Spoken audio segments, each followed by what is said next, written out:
ठीक है। अब हम लोग ये पूरा का पूरा प्रीवियस क्वेश्चन वाला सीरीज स्टार्ट कर रहे हैं, है ना। तो इसमें हम स्टार्ट करेंगे CDS 2 2024 के इंग्लिश के पेपर के साथ। इसके बाद में जितना हो पाएगा उतना हम कवर कर लेंगे। 4-5 साल का तो एटलीस्ट हम जो है वो लेके चल ही रहे हैं, ठीक है। इतना तो हम लेके चले ही रहे हैं कि भैया इतना इतना जो है हम कवर कर लेंगे। तो लग सी कि भैया कितना ज़्यादा कवर हो पाता है। बाकी एज सच कि आप लोग प्रैक्टिस वगैरह करके आए हैं तो आई होप कि सबको सब कुछ पता होगा। बाकी तो चलो देखते हैं, चलो स्टार्ट करते हैं। CDS 2 2024 का सेट ए है। काफी ज्यादा डाइवर्सिटी आपको क्वेश्चंस में देखने को मिलेगी। मैं आपको रूल्स भी समझाता जाऊंगा और मैं बताता भी जाऊंगा कि भैया किस आपको सेक्शन में क्या आपसे एक्सपेक्ट किया जा रहा है और कैसे इनको सॉल्व किया जा सकता है, ठीक है। एक और चीज बता देता हूँ कि इंग्लिश में 120 क्वेश्चंस आते हैं। 120 में से 120 क्वेश्चंस तकरीबन आप कर सकते हैं, है ना। इंग्लिश का जो ऑप्टिमम स्कोर है आप लोगों को 90 के प्लस एम करके चलना है। 90 के प्लस अगर स्कोर एम करके चलना है, आपको लाना है।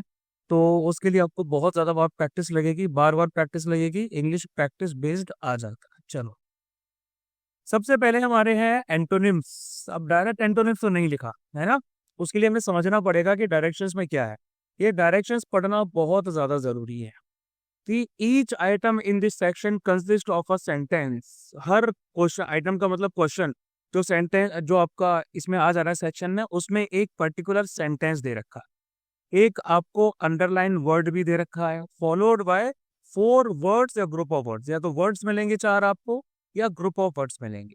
आपको उस ऑप्शन को सिलेक्ट करना है जो कि अपोजिट है मीनिंग में अंडरलाइन वर्ड की, ठीक है। इसके अपोजिट मीनिंग वाला हम लोगों को सिलेक्ट करना है और उसके बाद में अपना जो आंसर है उसको आपको मार्क कर देना, ठीक है। तो मतलब कि ये हो गया हमारा antonyms, opposite meaning word. Let's start. The leaders views were equivocal on the contentious issue. अब देखो यहाँ आपको एक फायदा मिल जाता है। यहाँ फायदा ये मिल जाता है कि सेंटेंस की टोन को पढ़ के आपको काफी हद तक ये समझ में आ जाता है कि यार इस सेंटेंस का मतलब क्या है ना। लेकिन अगर आपको इक्विवोकल अकेला दे रखा होता तो हो सकता है कि आपको उसका आंसर नहीं पता होगा।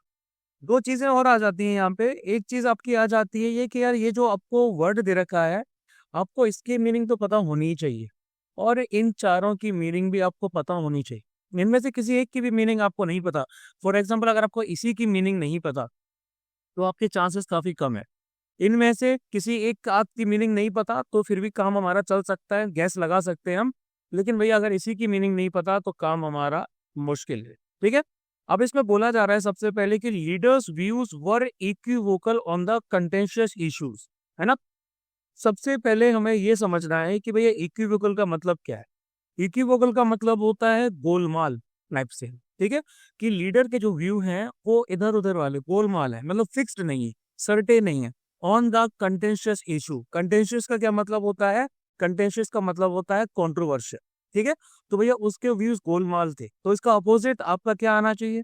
सबसे पहले आता है ऑब्सक्योर। ऑब्सक्योर का मतलब ये होता है अननोन। एम्बिगियस, इसका मतलब होता है अननोन। एम्बिग्यूस का क्या मतलब होता है? एम्बिग्यूस का मतलब भी होता है कंफ्यूजिंग, ठीक है। और वेग, वेग का मतलब भी होता है अनक्लियर। ये तो ऑलरेडी हम देख चुके। तो मतलब बचता है हमारा ऑप्शन कौन सा? क्लियर। यहाँ पर क्लियर इसका करेक्ट आंसर होगा कि भैया लीडर की व्यूज गोलमाल थे तो गोलमाल का अपोजिट होगा साफ सुथरा यानी कि क्लियर। उसके बाद में नेक्स्ट आ जाते हैं कि the authorities interacted with a group of mutinous students. Mutinous को पता है ना क्या होता है? क्या होता है भैया? सर जो रिबेलियन, हाँ, हिंदी में इसको विद्रोही, ठीक है। यानी कि विद्रोही स्टूडेंट्स के साथ अथॉरिटीज ने इंटरेक्ट किया। अब अनरूली, ये भी आप सबको पता है अनरूली क्या होते हैं, है ना। अनरूली का मतलब होता है जो कि जिनको आप कंट्रोल ना कर सके, डिफिकल्ट टू कंट्रोल होता है, जो कि आपके डिसिप्लिन को फॉलो नहीं करते। वही इसके बाद में एक दूसरा हैवी सा शब्द आ रहा है, ठीक है। ये शब्द आपका क्या है? ये शायद आप लोगों ने नहीं सुना होगा। इसको कहा जा रहा है कंटमेशियस। इसका मतलब होता है जो लोग आपके स्टबर्न होते हैं, अड़ियल होते हैं, है ना, जो कि अथॉरिटी को फॉलो नहीं करते, ये होते भाई आपके कंटमेशियस। तो म्यूटिनस, जिसको कंट्रोल ना किया जा सके, स्टबर्न, ये तो सब एक ही जैसे मीनिंग वाले हैं।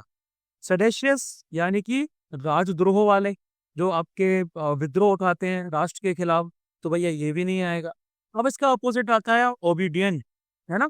ओबीडियंट मतलब कि लॉयल, या फिर आप कह सकते हैं जो कि रूल्स को फॉलो करते। तो म्यूटिनस का अपोजिट हो जाएगा ओबीडियंट। थर्ड आता है his behaviour was quite बेलिग्रेंट।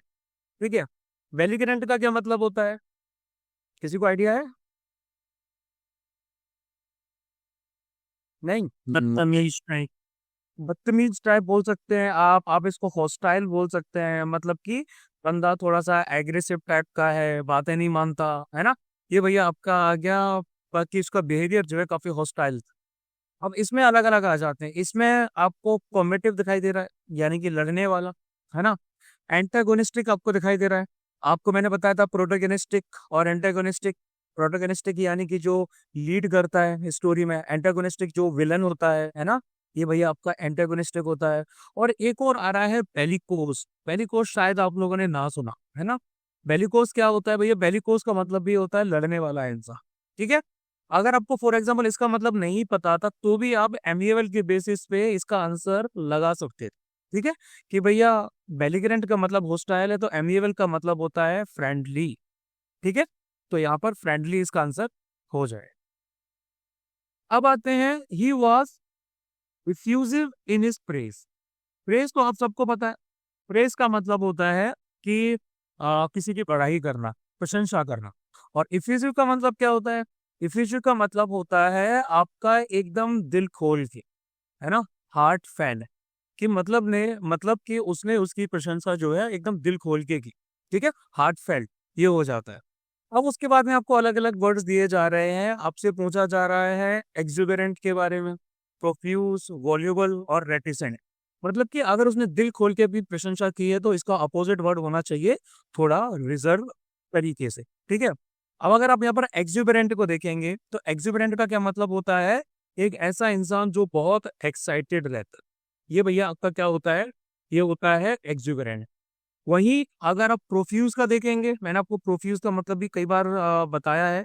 Profuse का मतलब होता है कि कोई भी चीज जो आपको अब्यूडेंट हो, या फिर कोई भी चीज जो आपको बहुत तरीके से उपलब्ध हो, ये प्रोफ्यूज होता है। ठीक है, ही बिगेन स्वेटिंग प्रोफ्यूजली, मतलब कि बहुत ज्यादा ज्यादा उसको पसीना आने लगा, है ना, तो अब्यूडेंट हो गया। और वॉल्यूबल, वॉल्यूबल भी आपको नाम से समझ में आ रहा होगा, ये समवेयर अराउंड वॉल्यूम के साथ डील कर रहा है ना।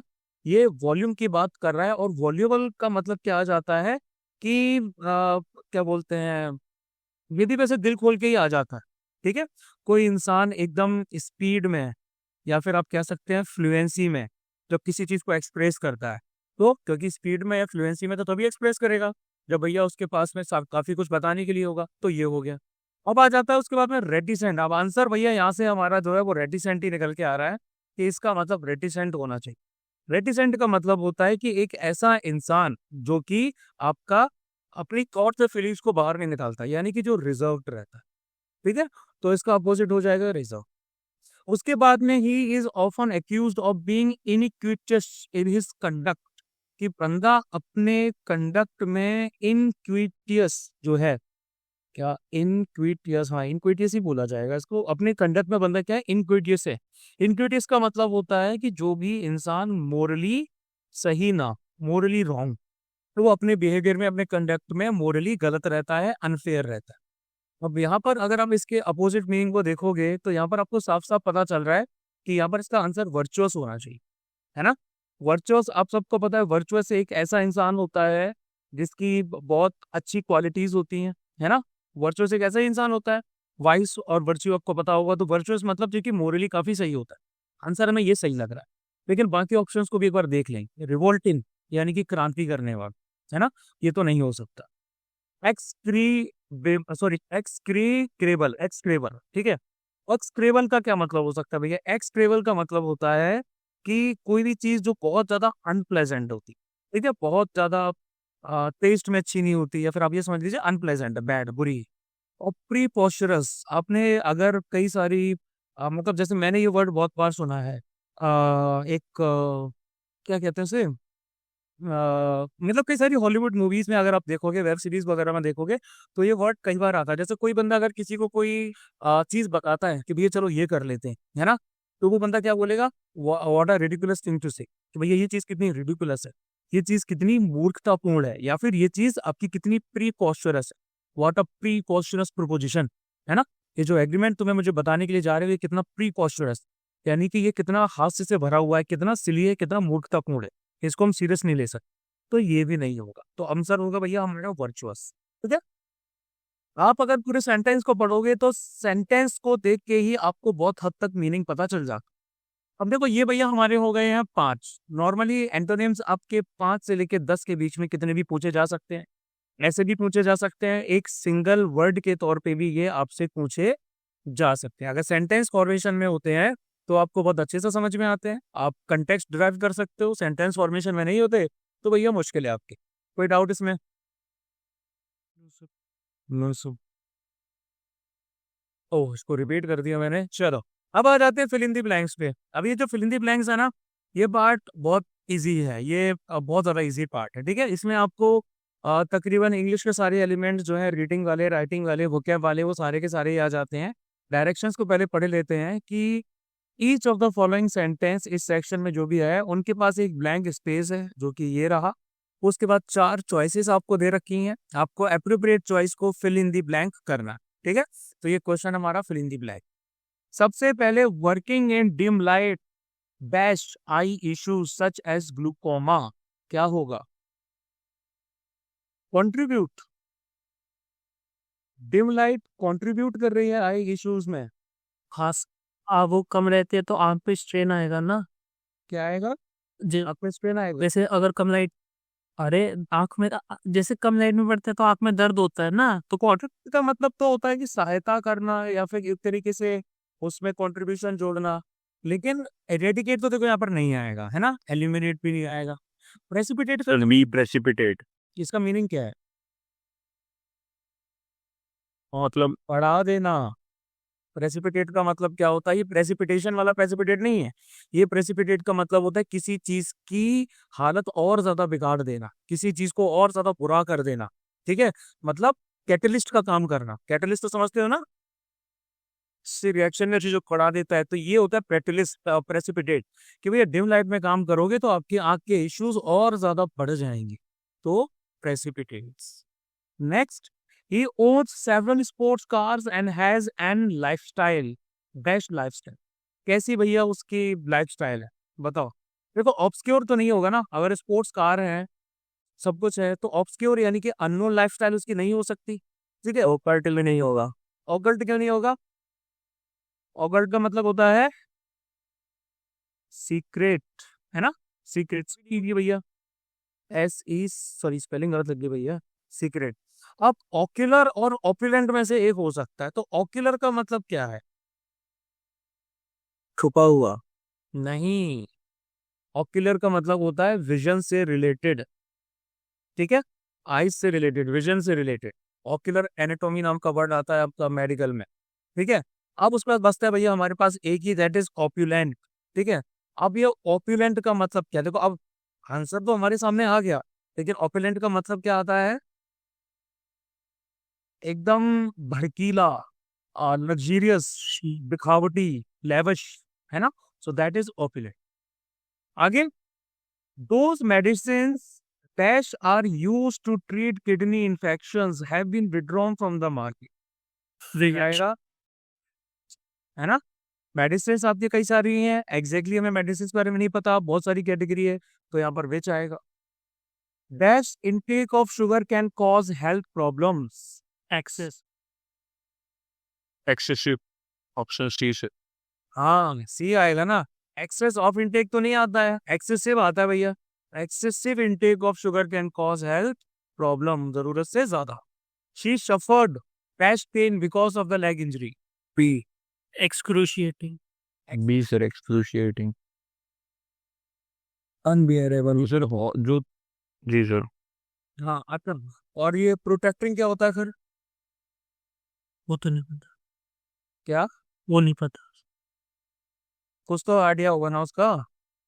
प्रोटेक्टिंग का मतलब होता है कोई भी चीज जो लंबे टाइम तक चलती है, प्रोलॉन्ग। ठीक है, कंज्यूमिंग और हर्टिंग तो आपको पता ही है। एक्सक्यूटिंग मतलब असहनीय पीड़ा। अब फिल इन द ब्लैंक्स में इन लोगों ने आपके टोटल दिए हैं 10 क्वेश्चन, कभी कभार 5 भी दे देते हैं, कभी कभार 10 भी दे देते हैं। यूपीएससी हमारी डाइवर्सिटी काफी ज्यादा बढ़ा रही है।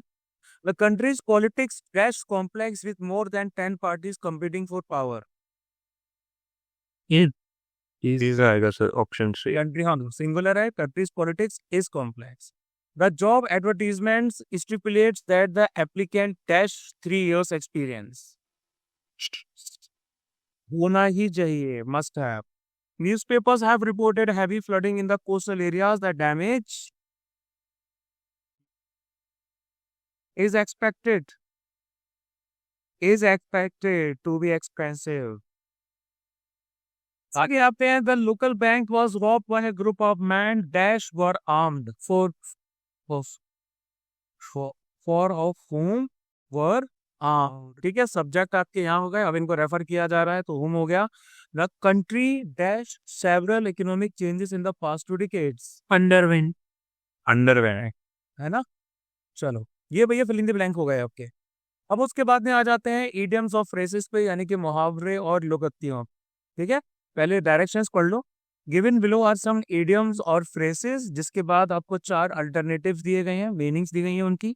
ए बी सी डी आपको रिस्पॉन्स चूज करना है जो अप्रोप्रिएट मीनिंग है और भैया मीनिंग है, और वो आपको रिस्पॉन्स मार्क कर दे। तो a roast pot never boils, इसकी मीनिंग आप थोड़ा एक बार देखना कि एक ऐसा पॉट जिसमें आप कुछ पका रहे हो, है ना, अगर आप उसको लगातार देखे जा रहे हो तो वो बॉईल नहीं होगा। बॉईल का मतलब है कि वो आपका कभी फैलेगा नहीं। दूध का पतीला भैया गैस पे रखा हुआ है, आप लगातार उस पर नजर बनाए रखते तो क्या वो फैलेगा? नहीं फैलेगा, है ना। तो अब इसके बेसिस पे मुझे बताओ क्या आंसर हो सकता है। D, desperate party. Surveillance destroys creativity, ये तो नहीं हो सकता, है ना। To experience failure due to over eagerness, ये भी मीनिंग नहीं दे रहा है। To have no chance of achieving something, ये भी मीनिंग नहीं दे रहा है। Desperate anticipation makes time drag on, है ना, कि भैया अगर आप इसको देखते रहोगे तो 2 चीजें होती हैं। पहली चीज तो भैया ये फैलेगा नहीं, और दूसरी चीज आपको लगेगा अरे यार ये कब इसका बॉयल आएगा, उबाल कब आएगा, है ना। 2 चीजें हो जाती हैं। तो यहाँ पर मीनिंग साफ साफ पता चल रहा है कि डेस्परेट एंटिसिपेशन की जो होपलेसनेस आपकी हो जाती है, एंटिसिपेट कर रहे हो किसी भी चीज को, उससे टाइम आपका खिंचता हुआ चला जाता है। आगे आते हैं look to your laurel. Laurels मतलब कि आपकी उपलब्धियां, अपनी उपलब्धियों को देखना। इसमें क्या आएगा आपका? To praise oneself. Option A sir, they make an extra effort to secure one's position। हाँ, लुक टू योर लॉरेंस का मतलब होता है to make an extra effort to secure one position. आप एक्स्ट्रा एफर्ट डाल रहे हैं अपनी पोजीशंस को सिक्योर करने के लिए, मतलब आप उनका बखान करते रहते। ठीक है, बखान इस तरीके से करते रहते हैं कि भैया सबको पता चल रहा है।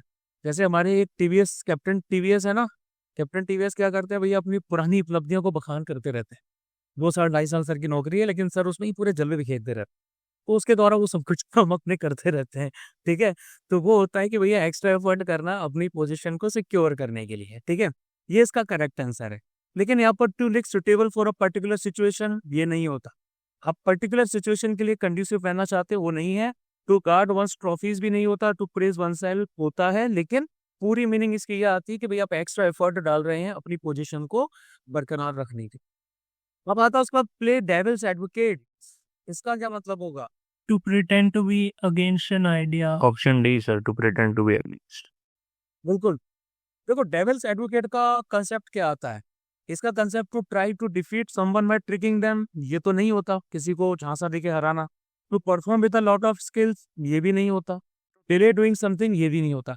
डेविल्स एडवोकेट का ये जो अपने एक मूवी भी आई थी, मैं उस बंदे का नाम भूल गया, उसमें कीनू रीव्स था एंड मेरे थे सर, नहीं मैट्रिक नहीं यार, वो तो अलग है। डेविल्स एडवोकेट नाम की मूवी थी, अल पचिनो था उसमें। नहीं, अल पचिनो नहीं, शायद अल पचिनो के अलावा एक और बंदा था ना, वो गॉडफादर में, उसमें माइकल का रोल किया था, मैं नाम भूल रहा हूँ।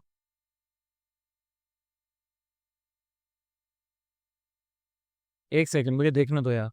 द गॉडफादर, द गॉडफादर में आपका पास में, हाँ अल पचिनो ही था यार। मैं बात कर रहा था दूसरे बंदे, अल पचिनो की बात कर रहा हूँ, माइकल कॉर्बन।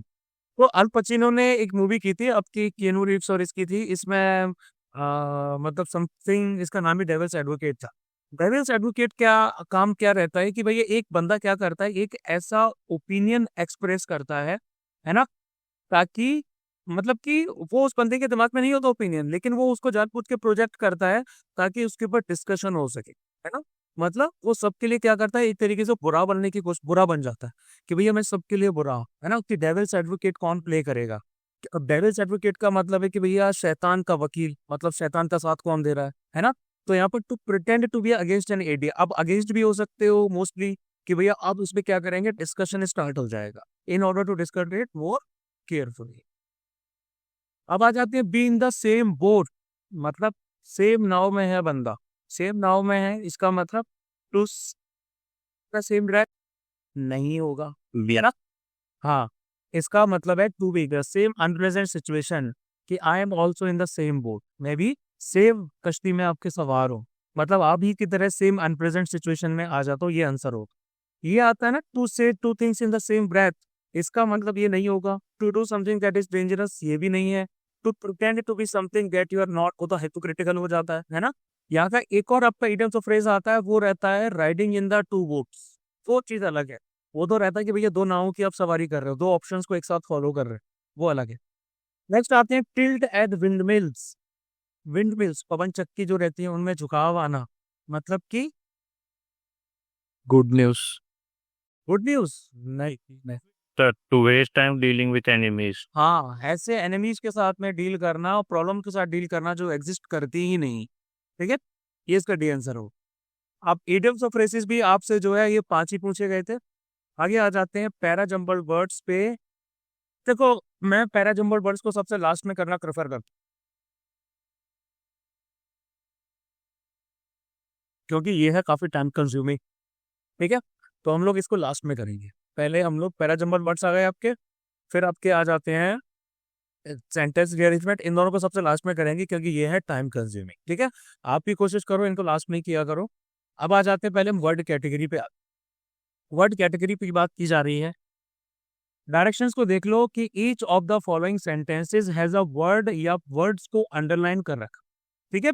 सेंटेंस को अच्छे से पढ़ना है, फाइंड आउट करना है कि भैया कौन सी क्लास को, कौन सी वर्ड क्लास को ये आपका वर्ड जो है अंडरलाइन वो बिलोंग कर रहा है, ठीक है। ये हमारे बेसिक जो हमने ग्रामर पढ़ा था उसके पार्ट में आ जाता है। जैसे सबसे पहले आप देखो, consequently this poses are threat to agriculture and human wealth. यहाँ पर स्टार्टिंग में आपका वर्ड लग गया है और इसमें क्या किया है, पूरे सेंटेंस को मॉडिफाइड कर दिया। ये टॉपिक हमने कल ही पढ़ा, Sir, और है ना, साफ साफ पता चल रहा है। कॉन्सिक्वेंटली आपका जो तब इसमें लगा दिया गया है और पूरे सेंटेंस को चेंज कर दिया है, तो ये एडवर्ब हो गया। His only answer was a grunt, मतलब उसने झुंझला के जो है वो जवाब दिया है। आंसर की विशेषता क्या है? एडजेक्टिव। आंसर की विशेषता है कि ओनली, वो एकमात्र आंसर है उसका, तो ये आपका एडजेक्टिव हो गया। अब आ जा रहा है to swim every day is good for health, कि भैया डेली तैरना जो है वो आपकी हेल्थ के लिए क्या है, क्या बोलते हैं, अच्छा है, ठीक है। तो अब यहाँ पे इसका आंसर क्या आएगा? Participate infinitive verb, infinite verb, sir. Infinitive verb. आएगा सर पार्टनर देखो, इनफाइनाइट वर्ब जो रहती है ये आपकी रहती है वर्ब का बेस फॉर्म, ठीक है। यानी कि इससे पहले आप जनरली लगाते हैं to sleep, to walk, to talk, है ना। तो ये आपका पहले लगाया जाता है। अब इसमें बेसिकली मतलब कि इसमें टू आपको जहां आगे लगाया जाएगा वर्ब्स के सामने, वो आपका इन्फिनिट वर्ब हो जाता है, ठीक है। तो यहाँ पे आपके ये अलग अलग तौर पे बेसिकली फंक्शन कर सकते हैं, ठीक है। अब to swim every day is good health, तो यहाँ पर आपका आ जाएगा टू स्विम, यानी कि इन्फिनिट वर्ब। पार्टिसिपल नहीं है, जेरेंड नहीं है, एडजेक्टिव तो भैया ये बिल्कुल भी नहीं है हमारा। आगे आते हैं, I didn't tell him anything except that I needed the money. Conjunction बिल्कुल, एक क्लॉज को दूसरे क्लॉज से जोड़ा गया है एक्सेप्ट के जरिए, conjunction. She married at 18 and gave birth to her first child shortly thereafter. Adverbs. Adverb, ये भी भैया हमारा क्या है, एडवर्ब। अब वर्ड कैटेगरी आपकी समाप्त। अब आ जाते हैं भैया हमारे parts of speech. Identify the part of the speech of the underlined word या phrase in the sentence और mark your response in the answer sheet accordingly. ये देखा जाए तो ये भी आपकी वर्ड कैटेगरी वर्ड क्लास का ही एक पार्ट आ जाता है ना? काफी हद तक देखा जाए तो ये सेम तरह की चीज आ जाती है. He is one of the tallest boys in his class. This is Pranit. रिप्लेक्स जो है नहीं, न्यूमरल एडजेक्टिव भी नहीं लगा है, नाउन तो भैया नहीं है, यहाँ प्रोनाउन आपका लगा है, ये आपका प्रोनाउन है और प्रोनाउन में भी कौन सा हिज यानी कि possessive pronoun. The mighty river Brahmaputra flows through the place of Assam. पुत्र जो कि नाउन है, इसका एडजेक्टिव है, विशेषता क्या है, ये माइटी है तो एडजेक्टिव है. The money which one earns is not the money for himself, it is for the family and society. साफ साफ पता चल रहा है. The principal said we should always be disciplined. नहीं, एडवर्ब आएगा always, है ना, हमेशा. यानी कि ये आपको कौन सा एडवर्ब है, ये एडवर्ब ऑफ Character. टाइम. हाँ. The river that flows through the village is a tributary of the Kaveri. Noun. बहुत ठीक है. 5% भैया इसके हो गए. एक सेकंड, अच्छा ठीक है. अब हमारे पार्ट ऑफ स्पीच नहीं है, यहाँ से कॉम्प्रिहेंशंस आ जाते हैं. Let's deal with the comprehensions. Comprehensions भी अभी कर लेते हैं. वैसे कॉम्प्रिहेंशंस और जो हमारा चलो उसको भी लास्ट में करूंगा मैं. कॉम्प्रिहेंशंस के साथ साथ जो मेरा दूसरा वाला पार्ट है पैराजम्बल, इन सबको मैं लास्ट के लिए रखता हूँ. ठीक है, हम प्रपोजिशंस और डिटरमाइनर्स पे आ जाते हैं. चलो अब देखो, इसमें डायरेक्शंस पहले पढ़ लो. Each of the following sentences in the section, इनके पास ब्लैंक स्पेस है, 4 ऑप्शन है, यानी कि आपको फिलिंग दी ब्लैंक्स के नेचर के हैं. आपको प्रपोजिशन या डिटरमाइनर आपको इसमें से सिलेक्ट करना है जिसको आप मोस्ट अप्रोप्रिएट समझते हो ब्लैंक स्पेस के लिए, और भैया अपना आंसर उसी के हिसाब से मार्क कर दो. ठीक है. I saw Nandini dash she was waiting for the bus while he that, है ना, जब वो बस के लिए वेट कर रही थी. This sauce has to be used 23 सितंबर, तब तक. I will be working on this report until तक, है ना, अंटिल 10:30 PM तक. I have dash energy left to complete the work. है ना, लिटिल आपकी क्वांटिटी के हिसाब से आ जाती है, तो यहाँ फ्यू मैनी एनी नहीं आएगा, वो सब नंबर के हिसाब से आएंगे. I had dash trouble finding the house. सब आई हैड सम ट्रबल. ठीक है. ये भैया आपके प्रभु, अच्छा और भी है ये, ठीक है. Dash of these officers are very well trained, है ना. I don't like going to The dentist. The dentist. The dentist. The dentist. हाँ नहीं, हाँ तो है ही नहीं वही इसमें आया. ठीक है. दे place the African elephant On their wrist. Innova से Nice, sir. इन क्यों आएगा.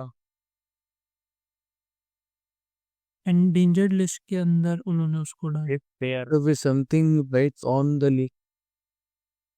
list category है वो मैं ना रहा. करंट अफेयर्स में हमने कितनी बार कवर किया है, IUCN की लिस्ट का कितना बार बार मेंशन होता है. Dash travel industry is changing rapidly.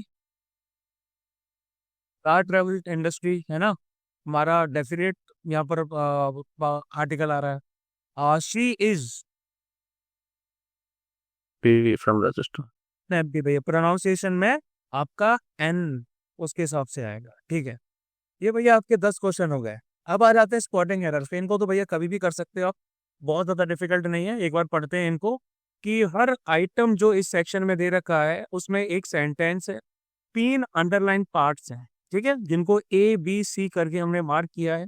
आपको सेंटेंस को पढ़ना है और ये पता लगाना है कि अंडरलाइन पार्ट में से किसी में कोई गलती ना हो, और अपने रिस्पॉन्स को आंसर शीट में आपको क्या करना है, ABCD के हिसाब से मार्क कर देना है. अगर कोई एरर नहीं आती है तो भैया आपको इंडिकेट करना है D, मतलब ABC में से कहीं एक गलती आपको नजर आ जाएगी. तो everything what happened was because of my actions. Everything. That pen. Some people could write well while others didn't. C. Sir. Others पक्का Yes, sir. पक्का बताओ भाई मुझे। कैन नॉट आएगा sir. Can not, don't, Some people could write for others. Brothers don't, हाँ, बता रहे हो। Could के साथ couldn't या couldn't नहीं आएगा। couldn't. तो बताओ तो कुडंट क्यों आएगा। People could write for others can't. Sir की रहेगा ये पता है सर। मुझे एग्जैक्ट रीजनिंग तो थोड़ा बताने की कोशिश करो। सर उसके लिए कोई एंडिंग नहीं चाहिए सर, इसीलिए couldn't आएगा। Brothers couldn't, Right. Can't, couldn't से क्या मीनिंग आएगी आपकी, लिख नहीं देखो, some people could write well, कुछ लोग अच्छा लिख सकते हैं, है ना, वेल वाइल अदर्स कुडंट, कुछ अच्छा नहीं लिख पाएंगे, कुडंट से आपकी लिख पाएंगी वाली फीलिंग आएगी। लेकिन हम ओवरऑल मीनिंग क्या दे रहे हैं कि कुछ लोग अच्छा लिख सकते हैं जबकि कुछ नहीं लिख सकते, तो यहाँ पर आएगा का। हाँ, the police are working hard until they are able to arrest the culprits. Is police work, इसकी मैंने आपको बताया था कि पुलिस इज और आर दोनों में इस्तेमाल होता है ना, ये कंटेक्स्ट के ऊपर डिपेंड करता है। Police are working hard until they यहाँ पर आ रहा है, दे अगर यहाँ पर आ रहा है तो यहाँ पर आप इस कैसे कर दोगे। मैंने आपको कुछ बताया था कंडीशनल चीजों के बारे में जो कंडीशन पे लगती हैं, टाइम के बेसिस पे लगती है। Until हाँ, villain. अंटिल कभी भी आपका सेंटेंस के बीच में नहीं आता, जैसे टिल हमारा सेंटेंस की स्टार्टिंग में नहीं आता वैसे ही अंटिल भी हमारा सेंटेंस के बीच में नहीं आता, यहाँ टिल आएगा। Is working hard till they are able to arrest the culprits, until और अनलेस आपका स्टार्टिंग में आता है जो कंडीशन बेस्ड होते हैं, जो टाइम की बेसिस पे होते हैं। Since he was going to live in South Korea for some time, he thought he should learn about something about their culture. See sir, it's culture. क्यों आएगा भाई, नो एरर, कोई गलती नहीं है इसमें। The company's phenomenal success are largely due to the new director and his team. Agree. हाँ, यहाँ इज आए, कंपनी है सिंगुलर है। I am owning 2 houses in Bengaluru.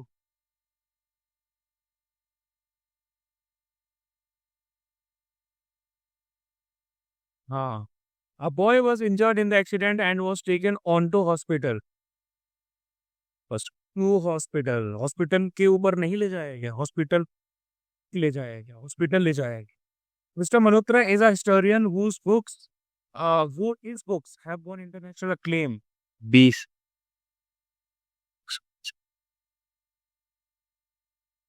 I hate it when I break in height.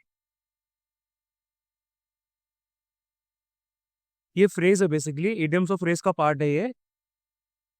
I hate it when I break how if height, शरीर पे जो rashes और इचिंग्स वगैरह आ जाती है ना, उनको बोला जाता है। Either because or his friends is going to cook dinner. No error. Are going. कर है और का पेयर है, एक भैया हमारा सब्जेक्ट 1 यहाँ आ गया, दूसरा सब्जेक्ट 2 हमारा ये आ गया, यानी कि नाउन 1 एंड नाउन 2 आ गए। इसमें क्या बोला गया है मैंने कि वर्ब जो है वो किसके अकॉर्डिंग होगा, Second इधर और वाले पेयर में वाले के कोड्स। नियरेस्ट सब्जेक्ट के हिसाब से होता है, और नियरेस्ट सब्जेक्ट है हिज फ्रेंड्स, तो are going to cook dinner. Rules को दोबारा अच्छे से पढ़ो तुम लोग, ठीक है। ये भैया हमारे 10 स्पॉटिंग एरर्स हो गए, बहुत ज्यादा डिफिकल्ट नहीं थे। आगे आ जाते हैं सिनोनिम्स पे, अब जाके सिनोनिम्स आए हैं आपके, ठीक है। डायरेक्शंस फिर भी हम लोग पढ़ेंगे कि each item in this section consist of a sentence, एक अंडरलाइन वर्ड है, 4 वर्ड्स या ग्रुप ऑफ वर्ड्स आते हैं, हमें उस ऑप्शन को सिलेक्ट करना है जो नियरेस्ट है मीनिंग अंडरलाइन वर्ड के, ठीक है। मतलब यहाँ पर सिनोनिम समानार्थी शब्दों की बात की जा रही है। Village headman was old and cantankerous. Cantankerous क्या होता है भैया, टैंकी क्या होता है, जल्दी गुस्सा कर। हाँ, कैंटेन कहते हैं मतलब होता है कि जो इंसान आपका चिड़चिड़ाया है, झगड़ालू टाइप का है ना, थोड़ा संकी टाइप का कह सकते हो आप इसको, कैंटेनकरेसी हो जाता है। वो पोलाइट तो भैया नहीं होगा, वीक भी नहीं होगा, सीरियस भी नहीं होगा, ऑब्वियस से बात है, इल टेम्पर्ड। उसके बाद आ जाते हैं psychological problems among the youth can be attributed to the pernicious influence of the internet. अब देखो यहाँ पर आप सेंटेंस को अगर आप पढ़ोगे तो यहाँ पर क्या बोला जा रहा है, यहाँ पर बोला जा रहा है प्रॉब्लम्स की बात की जा रही है, और वो भी साइकोलॉजिकल प्रॉब्लम्स की। तो ऑब्वियस सी बात है, ये जो इन्फ्लुएंस है ये अच्छा तो नहीं हो सकता, है ना। परनिकियस आपका अच्छा नहीं होगा, ये बुरा ही होगा। तो यहाँ पर आप पॉजिटिव देखोगे तो पॉजिटिव नहीं होगा, ट्रिकी भी एज सच नहीं होगा, है ना। परनिकियस का मतलब ये होता है हार्मफुल होना, तो ये हो जाता है हार्मफुल। और इनोक्यूस का क्या मतलब होता है?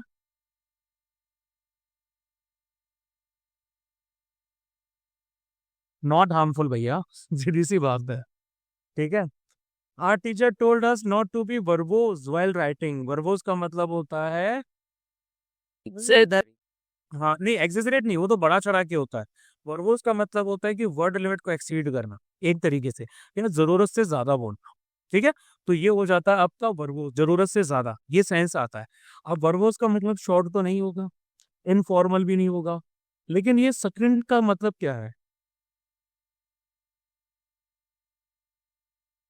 इसका मतलब भी होता है आपका ब्रीफ, ठीक है। इसका होता है ब्रीफ या ब्रीफली कहा जाता है। तो इसका एक ही मतलब निकलना है, एग्जिजरेट, मतलब बढ़ा चढ़ा के बताना। The actor narrated the story in a resonant voice. Resonant कैसी वॉइस होती है? रेजोनेंट सॉफ्ट नहीं कहोगे आप, इसको कहोगे गूंजती हुई, थोड़ी गहरी सी, मेरा डीप। रेजोनेंट, रेजोनेंस सुना है? Resonance, yes. हाँ, थोड़ी गूंजती हुई, गुंजायमान सी, तो डीप होगी। सॉफ्ट तो नहीं है, हार्श तो नहीं है, क्विवरिंग यानी कि कांपती हुई, वो भी नहीं होगा। They were fed up with this his doltish behaviour, है ना, फेड अप हो चुके हैं डॉल्टिश बिहेवियर से। तो फेड अप हो चुके हैं तो मतलब ऑब्वियस सी बात है ना कि वाइस तो नहीं होगा, है ना। वाइस तो भैया नहीं हो सकता क्योंकि बंदे आपके फेड अप है। इम्बेसिल। हाँ, Imbecilic. Imbecilic. वाइस नहीं है, क्लेवर नहीं है, इम्बेसिलिक है। इम्बेसिलिक का मतलब क्या होता है? इम्बेसिलिक का मतलब होता है स्टूपिड, है ना। इम्बेसाइल बोला जाता है ना, इम्बेसाइल, आर यू एन इम्बेसाइल, स्टूपिड, ठीक है। अब यहाँ पर आ जाता प्री कॉकेशियस का मतलब क्या है? Precautious, Precautionary. ये जो ज्यादा इसका मतलब भी होता है अपनी उम्र से बच्चों की तरह एक्ट करना। नहीं नहीं नहीं नहीं नहीं, सॉरी, अपोजिट होता है। बच्चों की तरह एक्ट करने वाला नहीं होता, इसका मतलब होता है कोई बच्चा जो बड़ों की तरह एक्ट करता है, ठीक है। ये भी यहाँ सही नहीं होगा। चलो, अब आ जाते हैं थोड़े अलग टाइप के क्वेश्चन है आपके, words with similar meanings. Directions को पहले पढ़ते हैं हम लोग। इसमें बोला जा रहा है कि इन द फॉलोइंग आइटम्स एक वर्ड आपको दे रखा है, ये वर्ड आपको दे रखा है, दो उसकी सजेस्टेड मीनिंग्स है, एग्जैक्ट मीनिंग्स नहीं है, ये बस क्वेश्चन के तौर पे सजेस्ट कर दी गई कि भैया ये मीनिंग्स हो सकती है। अब हमें आइडेंटिफाई करना है कि करेक्ट मीनिंग वर्ड की कौन सी है और अपनी चॉइस को इंडिकेट कर। अगर आप ऑप्शन को देखोगे तो ऑप्शन में साफ साफ बता रखा है वन ओनली, एक भी हो सकता है, टू ओनली, सेकंड भी हो सकता है, बोथ वन इन टू, दोनों हो सकते हैं, और नीदर वन इन टू, यानी कि इनमें से कोई भी नहीं हो सकता। अब इसमें बोला जा रहा है सबसे पहले एनार्किज्म। एनार्की नाम का वर्ड आपने कई बार सुना होगा, है ना। एनार्किज्म पहला आ रहा है, एब्सेंस ऑफ गवर्नमेंट एंड और अथॉरिटी। देखो, एनार्किज्म एक आपकी पॉलिटिकल आइडियोलॉजी है। इस आइडियोलॉजी में गवर्नमेंट का एब्सेंस और अथॉरिटी का एब्सेंस डिमांड किया जाता है, या फिर वही आपका प्रिवलेंट होता है, तो ये एनार्किज्म होता है। तो ये तो भैया हमारा सही है। अब इसमें बोला जा रहा है chaos and disorder in the absence in government. देखने में ये दोनों चीजें एकदम सेम ही लग रही है ना। ये लेकिन अब दिक्कत क्या है कि ये आपकी आइडियोलॉजी है और ये आपकी एक सिचुएशन है, ठीक है। इस सिचुएशन को क्या बोलते हैं? इस सिचुएशन को बोलते तो एनार्की ही है, लेकिन एनार्की और एनार्किज्म में फर्क है। एनार्की आपकी सिचुएशन है, एनार्किज्म आपकी आइडियोलॉजी है। तो यहाँ पर आंसर कौन सा होगा आपका?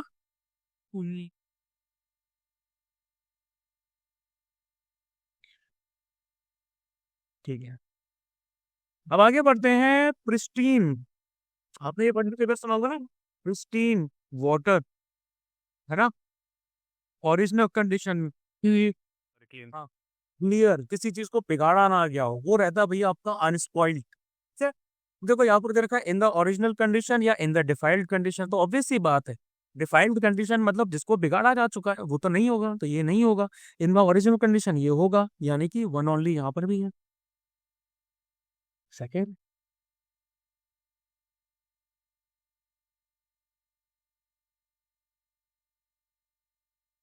तो अगर हम आगे बढ़ेंगे तो इनॉर्मिटी बोला जा रहा है। ठीक है, you have to see the enormity of this problem. Enormity, the fact of something being serious and grave, कोई चीज बहुत ज्यादा सीरियस है, बहुत ज्यादा grave, serious and grave. And दूसरा आ रहा है एबोमिनेबल क्राइम और सिन, कोई बहुत ही आपने बुरा क्राइम कर दिया है, कोई आपने सिन कर दिया है। तो इनॉर्मिटी का मतलब तो यही होता है ना, क्या होता है मतलब इनॉर्मिटी का? Both mono waves. यस, ये वाला है ना, ये वाला नहीं होगा, वन ऑन पी। उसके बाद आ जाता है कोटोटियन। कोटिडी क्या तो मतलब होता है चीज आपकी रिपीटेड तरीके से हो रही है, एवरीडे या फिर डेली अकर हो रही है। ठीक है, ये होता है। तो कोट इन एक्यूरेटली, वो तो कोट करना तो भैया अलग चीज हो गई। ठीक है, वो तो यहाँ पर नहीं होगा। Someone fond of coating others, ये कोट आपका अलग है। कोट मतलब किसी ने कुछ कहा है फिर आपने उसकी बात को उद्धृत किया है, वहीं का वहीं बताया है, तो यहाँ पर तो आपके दोनों ही नहीं है। अब आ जाता है इमोलेट। आपने वर्ड सुना होगा कि जब इस्लामी क्या बोलते हैं अत्याचारी आया करते थे, इन्वेडर्स आया करते थे, तो सती प्रथा हुआ करती, जोहर हुआ करता था, है ना। इमोलेशन कहा जाता था जिसको, सेल्फ इमोलेशन। ठीक है, तो यहाँ पर आपका इमोलेशन का क्या मतलब आएगा, इमोलेट का मतलब क्या आएगा? तो किल समबडी और सेल्फ बाय बर्निंग, पहली बात तो ये है, खुद को मारना या किसी और को मारना जलाकर, इमोलेट। दूसरा आ जाता तो किल समबडी और सेल्फ और an animal as an act of sacrifice, बलिदान के तौर पे, सेक्रीफाइस के तौर पे भी किसी को जलाना या फिर ऐसा कर। यहाँ पर दोनों ही हमारे सही आएंगे। ठीक है, ये भी सही आएगा और ये भी सही आएगा, आप दोनों टर्म्स में इसको यूज कर सकते हो, बोथ वन एंड टू। अब इसके 10 क्वेश्चन है टोटल। मिनिमाइज मतलब कम करना, One only. Both one and Both one and two. Two, sir. Both one and two. Minimize का पक्का? yes sir. Yes, sir. Yes कर। Reduce something to the smallest possible degree, ठीक है। उसके बाद reduce expenses or the degree of anything or of any activity, ये भी आपका reduce something to the smallest possible degree. ठीक है, ये भी आ रहा है आपका reduce expensive or the degree of anything or any activity, ये भी आपका दोनों ही सही है। ठीक है, अब आगे बढ़ते हैं और बात करते हैं डिफाई। डिफाई का मतलब पता है ना, ये डिफाई नहीं है, ये डिफाई अलग होता है ना, ये deify. Worships only two. Treat someone as god, किसी को देवता समतुल्य बनाना, ये होता है। To treat someone in high office with utmost reverence, किसी को बहुत इज्जत देना, वो सब अलग है, वो भैया इसके अंडर नहीं आएगा, तो यहाँ आएगा टू ओनली। ठीक है, अब आगे आते हैं raconteur, someone who is capable of telling stories in an interesting manner, पहला तो ये हो गया। somebody who believes in only telling tall tales मतलब झूठी कहानी, तो ये इसका ऑप्शन नहीं है, this Only one. Answer only one. इमेस्कुलेट,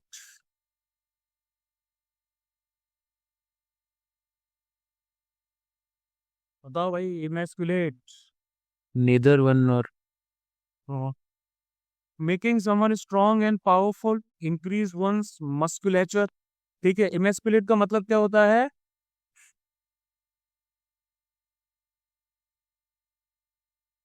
किसी भी क्या बोलते हैं, दो इंसान बंदा सा, किसी भी मेल, इंसान का मेल ही बोलेंगे यहाँ पर, किसी भी मेल की आइडेंटिटी छीन लेना। ठीक है, इमेस्कुलेट कर लेना, डिप्राइव कर देना, उसके रोल को, उसकी आइडेंटिटी को हटा लेना, किसी को कमजोर बना देना, दैट इज इमेस्कुलेशन। तो यहाँ पर ये भी गलत है, ये भी गलत है। किसी को वीक बना देना वो आंसर होता है इसका, नीदर वन नॉट। उसके बाद आता है परटर्बेशन, ठीक है, पर्टिबरेशन, sorry. You seems disturbed today, है ना, मतलब mental anxiety and disturbance, या फिर डेविएशन ऑफ अ सिस्टम और moving object cause by an outside influence, किसी बाहरी किसी इन्फ्लुएंस की वजह से आप अपने सिस्टम से अलग, ठीक है, ये दोनों हो गए, यानी कि इसमें बहुत वन है। चलो अब आ जाते हैं कंफ्यूजिंग वर्ड्स पे, ठीक है। यहाँ पे क्या दे रखा है, डायरेक्शंस को पहले देख लेते हैं कि फॉलोइंग आइटम्स में एक पेयर आपको दे रखा है सेंटेंसेस का, जिसमें कीवर्ड्स को अंडरलाइन भी कर रखा है, ठीक है। आपको उस सेंटेंस या दोनों सेंटेंसेस को आइडेंटिफाई कर रहा है जिसमें अंडरलाइन वर्ड्स को करेक्टली इस्तेमाल किया गया है, ठीक है। और अपनी चॉइस कर लेनी कि भैया एक ऑप्शन सही है, दोनों सेंटेंस सही है, दोनों ही सही है, या फिर सिर्फ दूसरा सही है, या फिर दोनों ही सही नहीं, ठीक है। चलो, in spite the cold he decided to climb the mountain top, ये भी स्पॉटिंग एरर्स का ही भैया आपका एक्सटेंडेड रूप आ जाता है, सही है गलत? गलत गलत, इन स्पाइट ऑफ आना चाहिए, है ना, ये गलत है।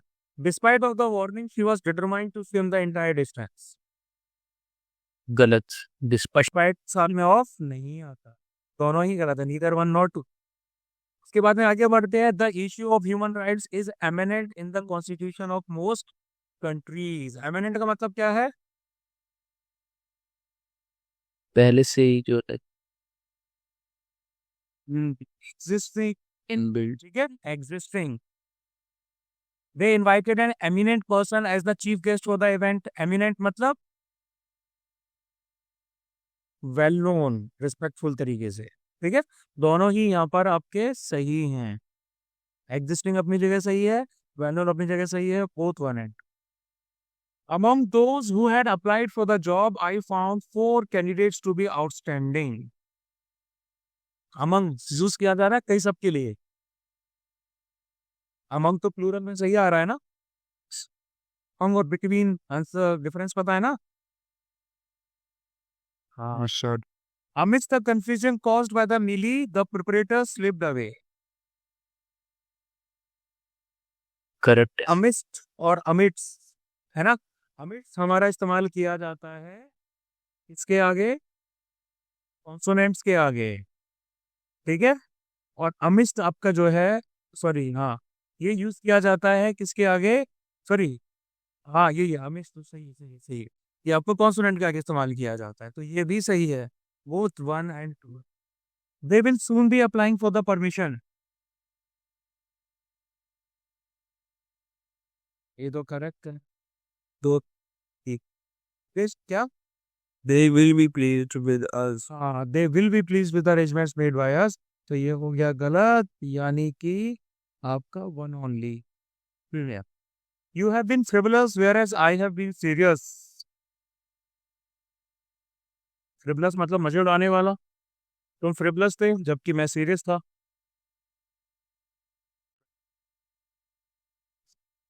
गलती क्या है भैया?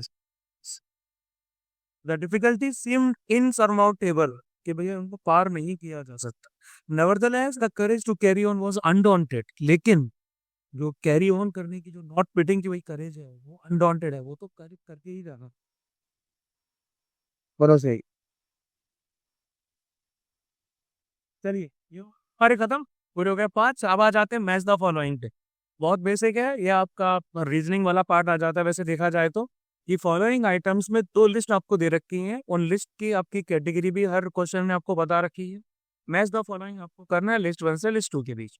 गेम दे रखा है और उसका जो एरेना होता है उसको क्या कहा जाता है। सबसे पहले क्रिकेट को देख लेते हैं क्योंकि वो सबसे ज्यादा वेल नोन होता है। तो क्रिकेट को क्या बोला जाएगा? पिच पिच आएगा sir, pitch. Yes sir, cricket का पिच आएगा, ग्राउंड नहीं आएगा। इन तो लेकिन पिच भी खेला जाता है ना, तो पिच ही होगा, यस है ना।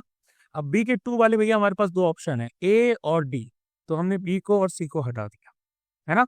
इसमें बी का 2 तो दोनों में मैच कर रहा है, उसके साथ में देखा जाए तो और सी पे भी मैच कर रहा है। ये एक सेकंड बी का आपका 2 मैच कर रहा है और इसमें सी का 4 मैच कर रहा है, मतलब पोलो का ग्राउंड। ठीक है, तो सी का 4 हो गया। अब टेनिस का बात करें तो भैया टेनिस का तो 4 ही होता है, तो यानी कि डी का 1 हो गया। और उसके बाद में पोल्स का क्या हो गया, पोल्स हो गया ए का 3 हो गया, मतलब ऑप्शन है। अब आगे बात करेंगे एनिमल और साउंड की। ठीक, सबसे पहले एलिफेंट सबसे वेल नोन है, कॉमन है एलिफेंट, तो यानी कि बी का 1 ये हटा दो, ये हटा दो। अगर बी का 1 आ रहा है तो सी का सब में 2 दिया जा रहा है, यानी कि मंकी चैटर करते हैं। तो फिर भैया चीता क्या करते हैं, Sure. क्या करते हैं चीता, चिर। और डॉल्फिन क्लिक, देखो क्योंकि डॉल्फिन होती है ब्लाइंड, गैंगेटिक डॉल्फिन तो एटलीस्ट होती है। कौन सा हुआ भैया इसमें, डी का 3, हाँ सी ऑप्शन। अब आ जाते हैं एनिमल और ग्रुपिंग। फिश, फिश का क्या होता है,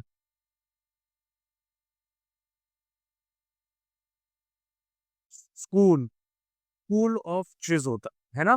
तो अगर स्कूल ऑफ फिश होता है तो ए का 4 वाले भैया हमारे पास 2 ही ऑप्शन, इन दोनों को हम देखेंगे। ए का 4 आ रहा है तो मतलब डी का 2, यानी कि क्रॉस का होता है फ्लॉक। अब डक्स का क्या होता है, ऑब्वियस सी बात है, डक्स पैदलिंग होती है, एंड्स की होती है कॉलोनी।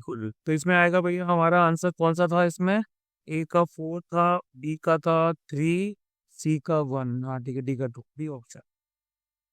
बनाते हैं ग्रुपिंग एंड ऑब्जेक्ट पे। क्लम्प किसका होता है,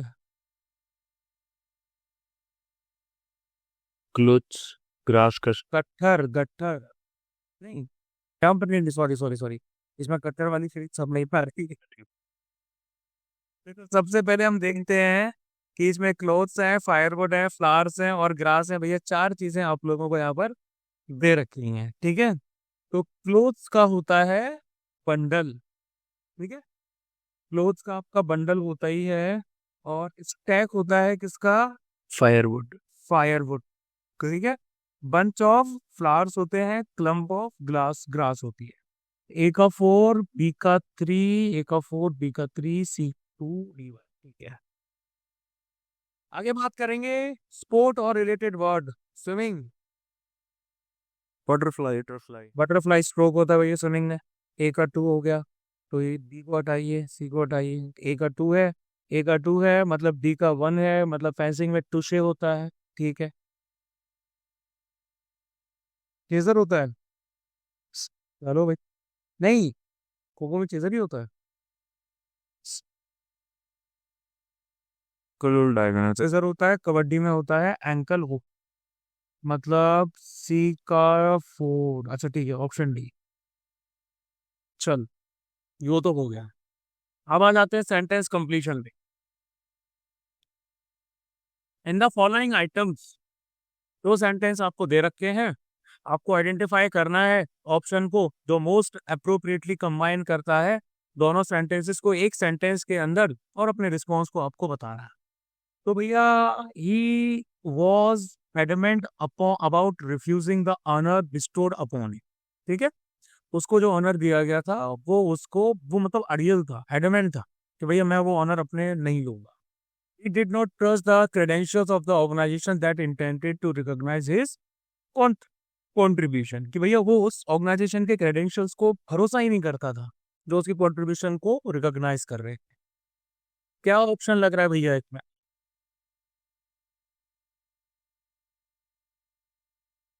C. सी पक्का। देखो यहाँ पर आपका एक सेंटेंस आ रहा है, उसको जो दूसरा सेंटेंस है, दोनों के बीच में कनेक्शन को आइडेंटिफाई करो, है ना। कनेक्शन ये है कि उसने अपना ऑनर लेने से मना कर दिया क्योंकि वो ऑर्गेनाइजेशन को ट्रस्ट नहीं कर रहा था। क्योंकि आ रहा है, रीजनिंग आ रही है। Because. पहले सेंटेंस को देखो, he was adamant about refusing the honour bestowed upon him because because he did not trust the credentials of the organisation, ये भी ठीक लग रहा है, ठीक है। और दूसरा देखेंगे upon him due to, he did not, ये तो नहीं होगा, ड्यू टू तो नहीं होगा, ठीक है। तीसरा देख लो आप भाई, सिंस ही डिड नॉट, ये भी हो सकता है। चौथा देखोगे आप, वेनेवर ही डिड नॉट, ये भी नहीं हो। आज भैया हमारी ए और सी की फंस गई, ठीक है। इसमें से कौन सा आंसर हो सकता है, he was adamant about refusing the honour bestowed upon him as because क्या लगता है, सही है? सर पी पई है कॉस दोनों नहीं आई, सेंस आएगा तो सी हो गया। ये आपका फिल इन द ब्लैंक्स का एकदम मॉडर्न स्वरूप है जो हमने सेंटेंस कंप्लीशन किए थे ना, सेंटेंस कंप्लीशन और सेंटेंस इंप्रूवमेंट की पूरी शीट्स की थी। ये एक तरीके से उसी का पार्ट आ जाता है, ये सीएपीएफ में भी पूछा जाता है उसमें, लेकिन हमें सेंटेंस को लिखना होता है। He undertook the difficult task. He did so, albeit the fact that he did not have any spare time.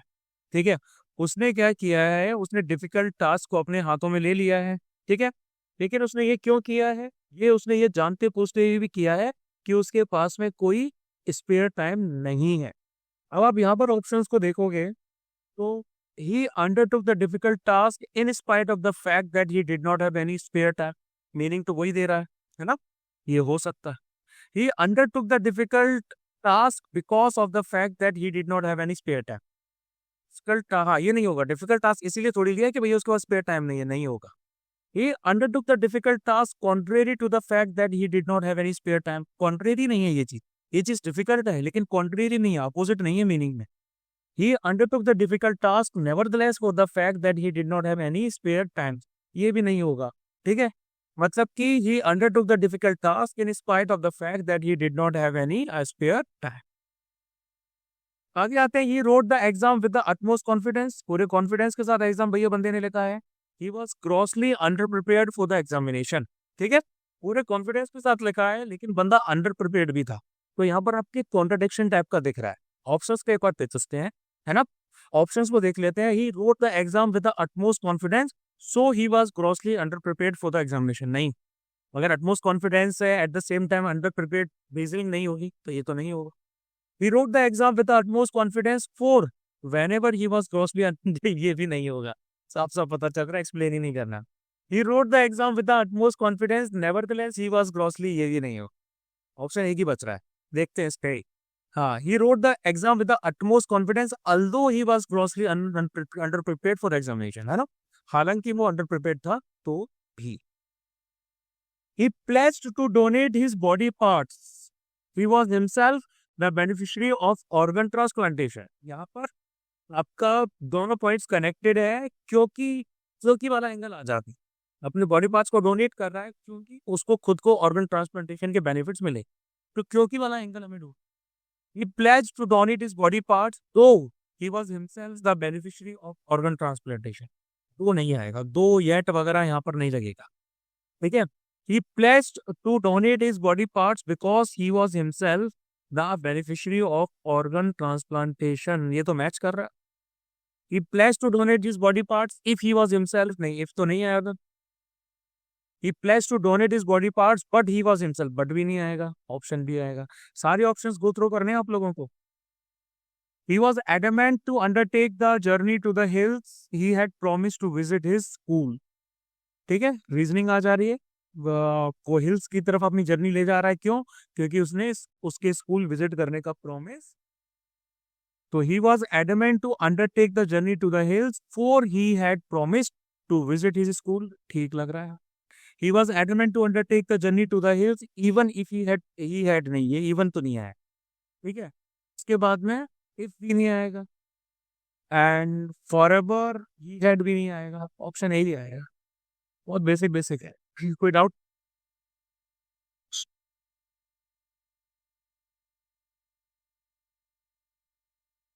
अब देखो, ये आपका क्वेश्चन अलग है लेकिन ये नेचर इसका सेंटेंस इंप्रूवमेंट वाला है।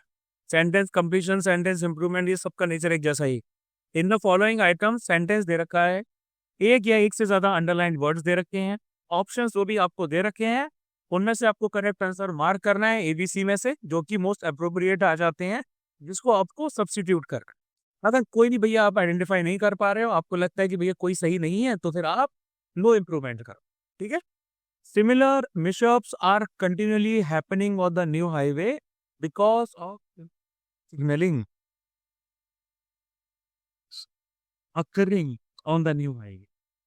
The visiting school children circumnavigated around the Dal Lake with visible delight during their visit to Srinagar. See sir option circumnavigated Circumnavigated का मतलब ही होता है ऐसे करना, फत बोलिए, है ना, INS तारनी जो हमारा जा रहा है, अब क्या बोल रहे हैं? It is circumnavigating the globe, around the globe नहीं बोले। The principal of the school assembled the students and emphasized the importance of discipline in their everyday life. Weak. No it. Emphasize का मतलब ये होता है स्ट्रेस पुट करना, तो वहां ना तो ऑन आएगा, ना ओवर आएगा, ना अपॉन आएगा, नो इम्प्रूवमेंट आएगा। The group was accused of biased participation in the discussion because their entire attention was centered around their own proposal. Centered on. सब सेंटर्ड अराउंड होता है, ये आपका कौन चीज है, इसके अंदर सेंटर्ड अराउंड, इसके आसपास, no improvement. He claimed that he was merely an uninterested participant in the negotiation. Disinterested. Uninterested होता है, disinterested नहीं होता। No improvement, sir. No improvement. अब आ जाते हैं कुछ से लास्ट में एक्टिव एंड पैसिव वॉइस पे। वैसे ये टॉपिक आप लोगों को पढ़ाना बाकी रह गया, बहुत छोटा सा टॉपिक है, लेकिन चलो अभी इसके ऐसे ही कवर करते हैं। इन द फॉलोइंग आइटम्स आपको मोस्ट अप्रोप्रिएट वॉइस जो है वो सिलेक्ट करनी है गिवन फ्रेज में से, अपने रिस्पॉन्स को उसके हिसाब से मार्क कर ले। Change from active to passive, active से आपको पैसिव वॉइस में इसको कन्वर्ट करना है। रिस्पेक्ट योर एल्डर्स, ठीक है। एक्टिव मतलब जो एकदम एक्टिव और पैसिव के बीच में आपको एक बेसिक डिफरेंस बता देता हूँ कि भैया क्या बेसिक डिफरेंस होता है, पहले वो समझना आप लोगों के लिए जरूरी है, ठीक है। देखो एक्टिव और पैसिव वॉइस में होता क्या है कि एक्टिव जो कि आपको एकदम डायरेक्टली एक्ट करवा रहा हो, ठीक है। एक्टिव वॉइस में क्या होता है, एक second active and passive, active में आपसे डायरेक्टली करवाया जाता है, ठीक है, एंड पैसिव में आपसे थोड़ा डोमिनेंट है। एक सेकंड, डोमिनेंट तो हाँ ठीक है। एक्टिव में बेसिकली आपका जो भी सब्जेक्ट होता है ना, वो क्या करता है, वो कोई भी एक्शन को एक्टिवली परफॉर्म करता है, ठीक है। For example he ran behind her, ये बोल दिया आपने, ठीक है। और पैसिव वॉइस में क्या हो जाता है, आपका ये चीज आपकी रिवर्स हो जाती है, ठीक है। मतलब कि जो सब्जेक्ट होता है ना, ये किसी भी चीज को रिसीव करता है।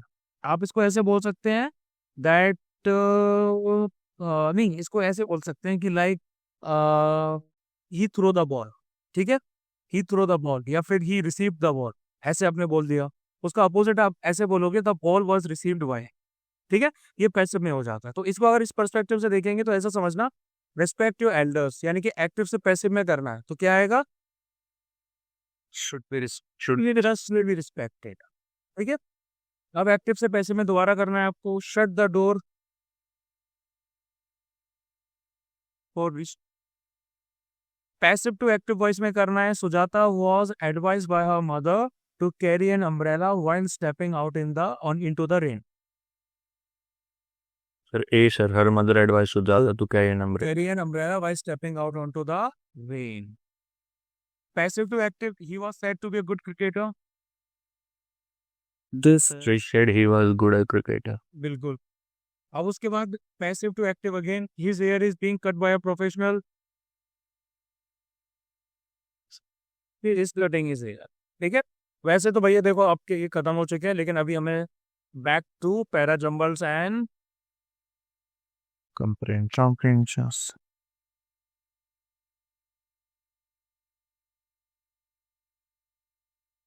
पहले कॉम्प्रिहेंशंस को देखेंगे, ठीक है, ठीक है। डायरेक्शंस देख लो भैया पहले।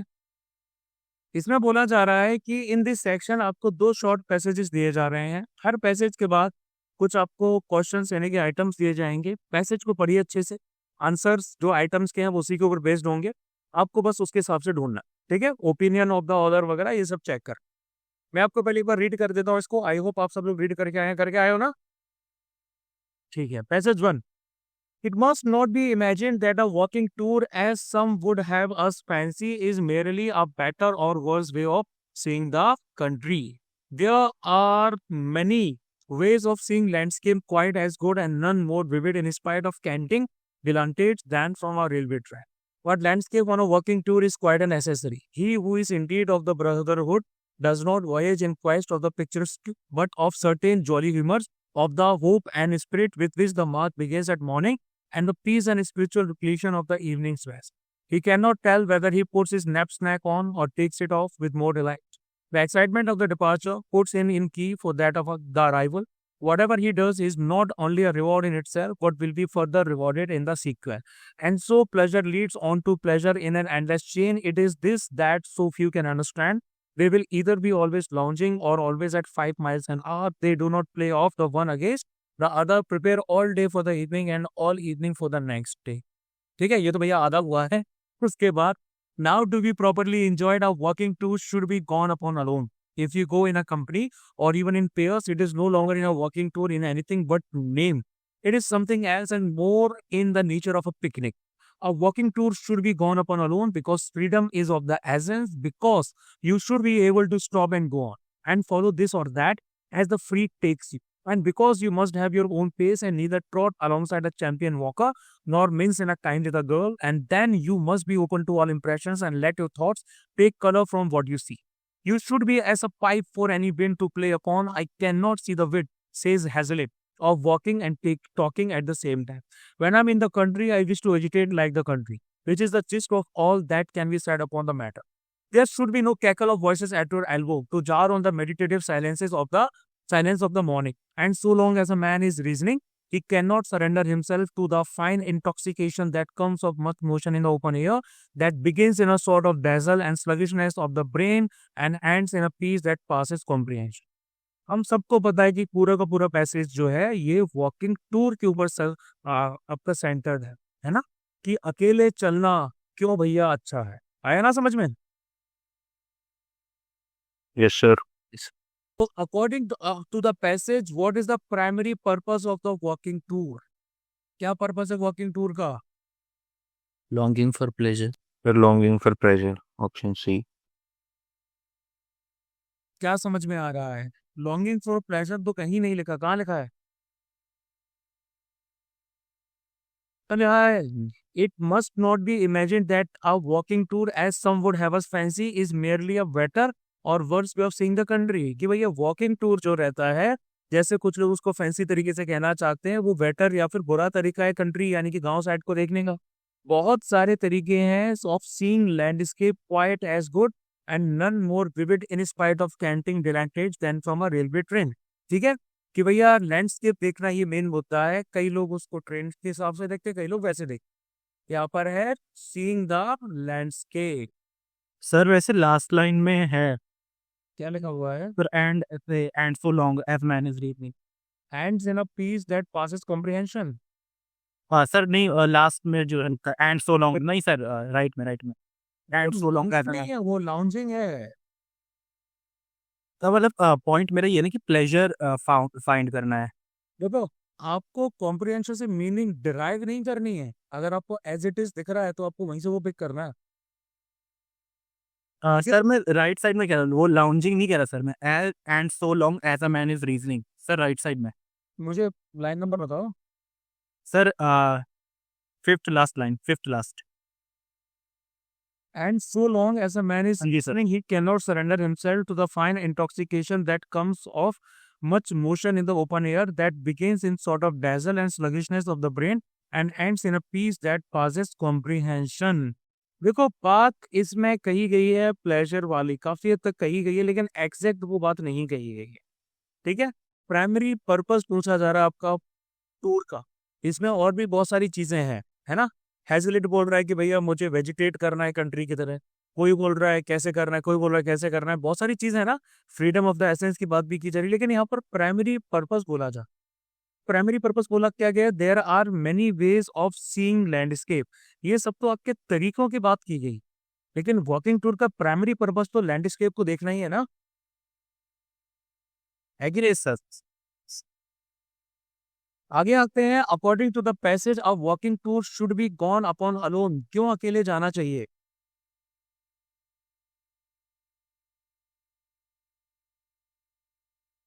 डायरेक्ट दे रखा है यहाँ तो. Freedom provide. It will provide freedom. Freedom which is of the utmost importance.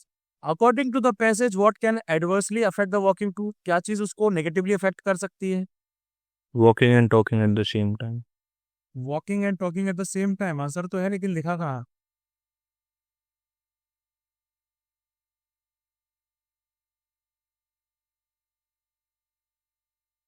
बोलो बोलो।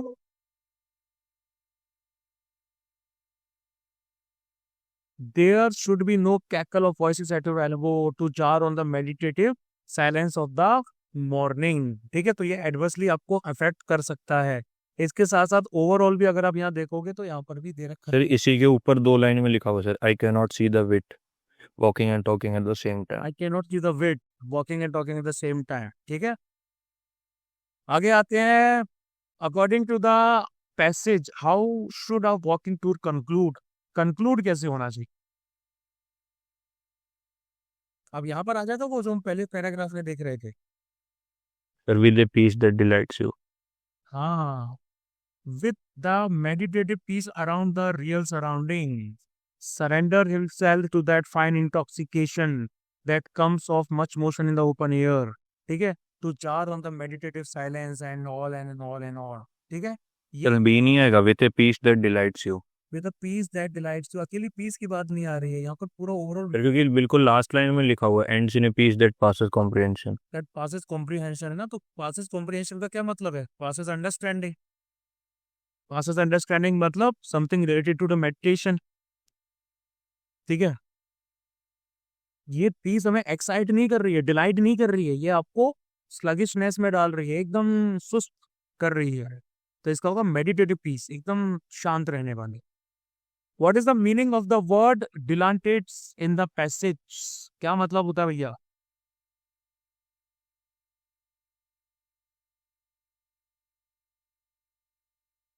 फॉलोअर्स, क्या मीनिंग होता है इसका? किसी चीज को फॉलो करने वाले, persons who cultivate an aesthetic pursuit without real interest. इसको एक तरीके से हिंदी में बोला जाता है अनुरागी, आसक्त होने वाला। कोई एक एस्थेटिक परस्यूट डेवलप कर लेते हैं, रियल इंटरेस्ट नहीं होता, बस दुनिया को दिखाने के लिए। चलिए पैसेज 2 पर आ जाते हैं। Historical analysis combine several levels of thinking and study, posing a question about the past, setting up the problem in a form intended to facilitate its solution, solving the problem and verifying the solution or interpretation. Academic history relies on formal analysis based on rational and systematic apprehension of relevant evidence. Yet such formal analysis can be seen as a subset of the broader category of interpretation, including responses to evidence that are impressionistic and informal rather than formal and logically structured. Indeed, the many genres of academic and popular history run the full gamut from logically systematic to impressionistic. Historians come from a widely varying range of philosophical traditions, and the varying philosophies lead to quite different ways of posing questions and answers. The distinctions among philosophical principles sketched here help to show how it is that different analytical priorities arise on main topics proposed for analysis. They also show how historians can rely on similar data yet come to different or conflicting conclusions. 19th century philosophical outlooks remain central to the world historical analysis, most notably the dialectics of G.W.F. Hegel and materialism of Karl Marx. Another great 19th century current of thought was positivism, elaborated by Auguste Comte, and focusing on study through breaking large problems into small ones, seeking deterministic relationship within the smaller problems. Philosophies of structuralism and postmodernism have developed in more recent times, rejecting the positivist separation of problems into discrete subproblems and emphasizing interaction among aspects of a problem. मैंने आपको पहले ही बताया था कि भैया यहाँ की comprehension ऐसी होगी कि नींद आने लगेगी आपको। ठीक है, क्या बताऊँ? Which of the following does not amount to historical analysis?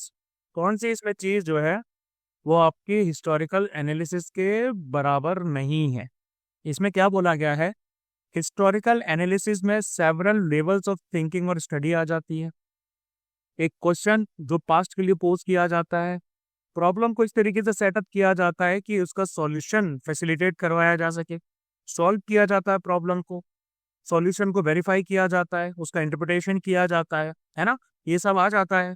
तो academic history relies on formal analysis based on rational and systematic apprehension of relevant evidence. Yet ऐसा जो फॉर्मल एनालिसिस होता है उसको इंटरप्रिटेशन की ब्रॉडर कैटेगरी के सबस्पेक्ट में डाला जाता है, including responses to evidence that are impressionistic and informal rather than formal and logically structured. अगर आप इसको देखोगे तो इसमें ये बोला जा रहा है कि जो एकेडमिक हिस्ट्री फॉर्मल एनालिसिस पे रिलाई करती है, जो रैशनल और systematic apprehension of relevant evidence पे बेस्ड है, लेकिन ऐसे फॉर्मल एनालिसिस को इंटरप्रिटेशन की ब्रॉडर कैटेगरी में रखा जाता है, जिसमें आपके एविडेंसेस के रिस्पॉन्सेज आ जाते हैं जो कि इंप्रेशनिस्टिक होते हैं और इनफॉर्मल होते हैं रादर देन फॉर्मल और लॉजिकली स्ट्रक्चर्ड।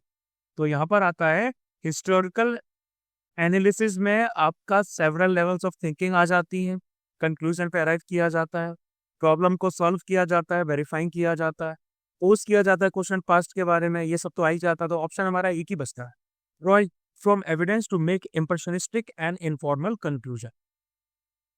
आगे आते हैं, the many genres of academic and popular history run the full gamut from logically systematic to impressionistic means. इसका क्या मतलब है? Indeed, the many genres of academic and popular history run the full gamut from logically systematic to impressionistic. क्या मतलब निकल के इसका सामने आ रहा है? The range of texts varies from those based on objective analysis and those based on subjective assertion.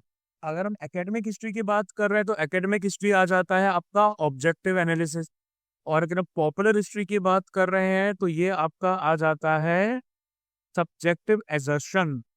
समझ में आ रहा है ना? ऑब्जेक्टिव एनालिसिस मतलब जो आपके लिखित प्रमाण पत्र है ना, हम उन पे फोकस कर रहे हैं, वो ऑब्जेक्टिव एनालिसिस आ जाता है। जबकि सब्जेक्टिव एजर्शंस यानी कि आपने कुछ बातें कही हैं और आप उनको मनवा रहे हैं, कैसे? अपने थॉट्स के थ्रू। जैसे भैया हमारे यहाँ आर्यन इन्वेजन थ्योरी दी गई है ना, बिना किसी प्रूफ के, तो वो आपका सब्जेक्टिव एजर्शन में आ जाता है। तो इसका आंसर ये होगा। आगे आते हैं, what according to the author makes historians come to conflicting conclusion. क्या है भैया conflicting conclusions? What according to the author makes historians come to conflicting conclusions? Conflicting conclusions, ये आ गया, ठीक है। The distinctions among philosophical principles cast here help to show how it is that different analytical priorities arise on the main topics proposed for analysis. They also show how historians can rely on similar data yet come to different or conflicting conclusions. तो conflicting conclusions पे बंदा कैसे आ रहा है? ये आ रहा है, they are influenced by their philosophical beliefs in asking questions on the same data, ठीक है। They apply different interpretations of the same data.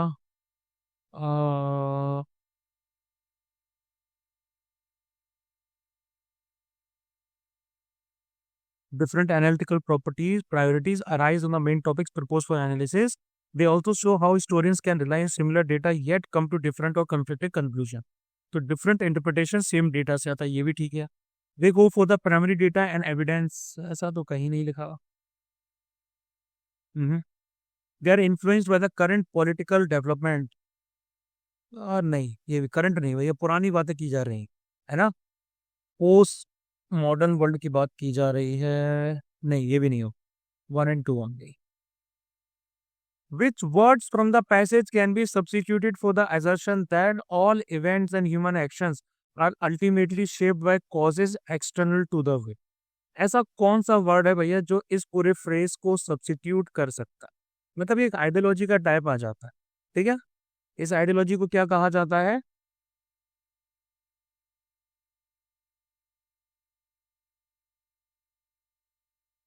क्या कहा जाता है? Indeed, the many genres of academic and popular history can run the full gamut from logically systematic to impressionistic, ठीक है। impressionistic और दूसरा क्या है? idealist approach to history, deterministic relationship, dialectics तो नहीं आएगा। Again, all events and human actions are ultimately shaped by causes external to the will. Second.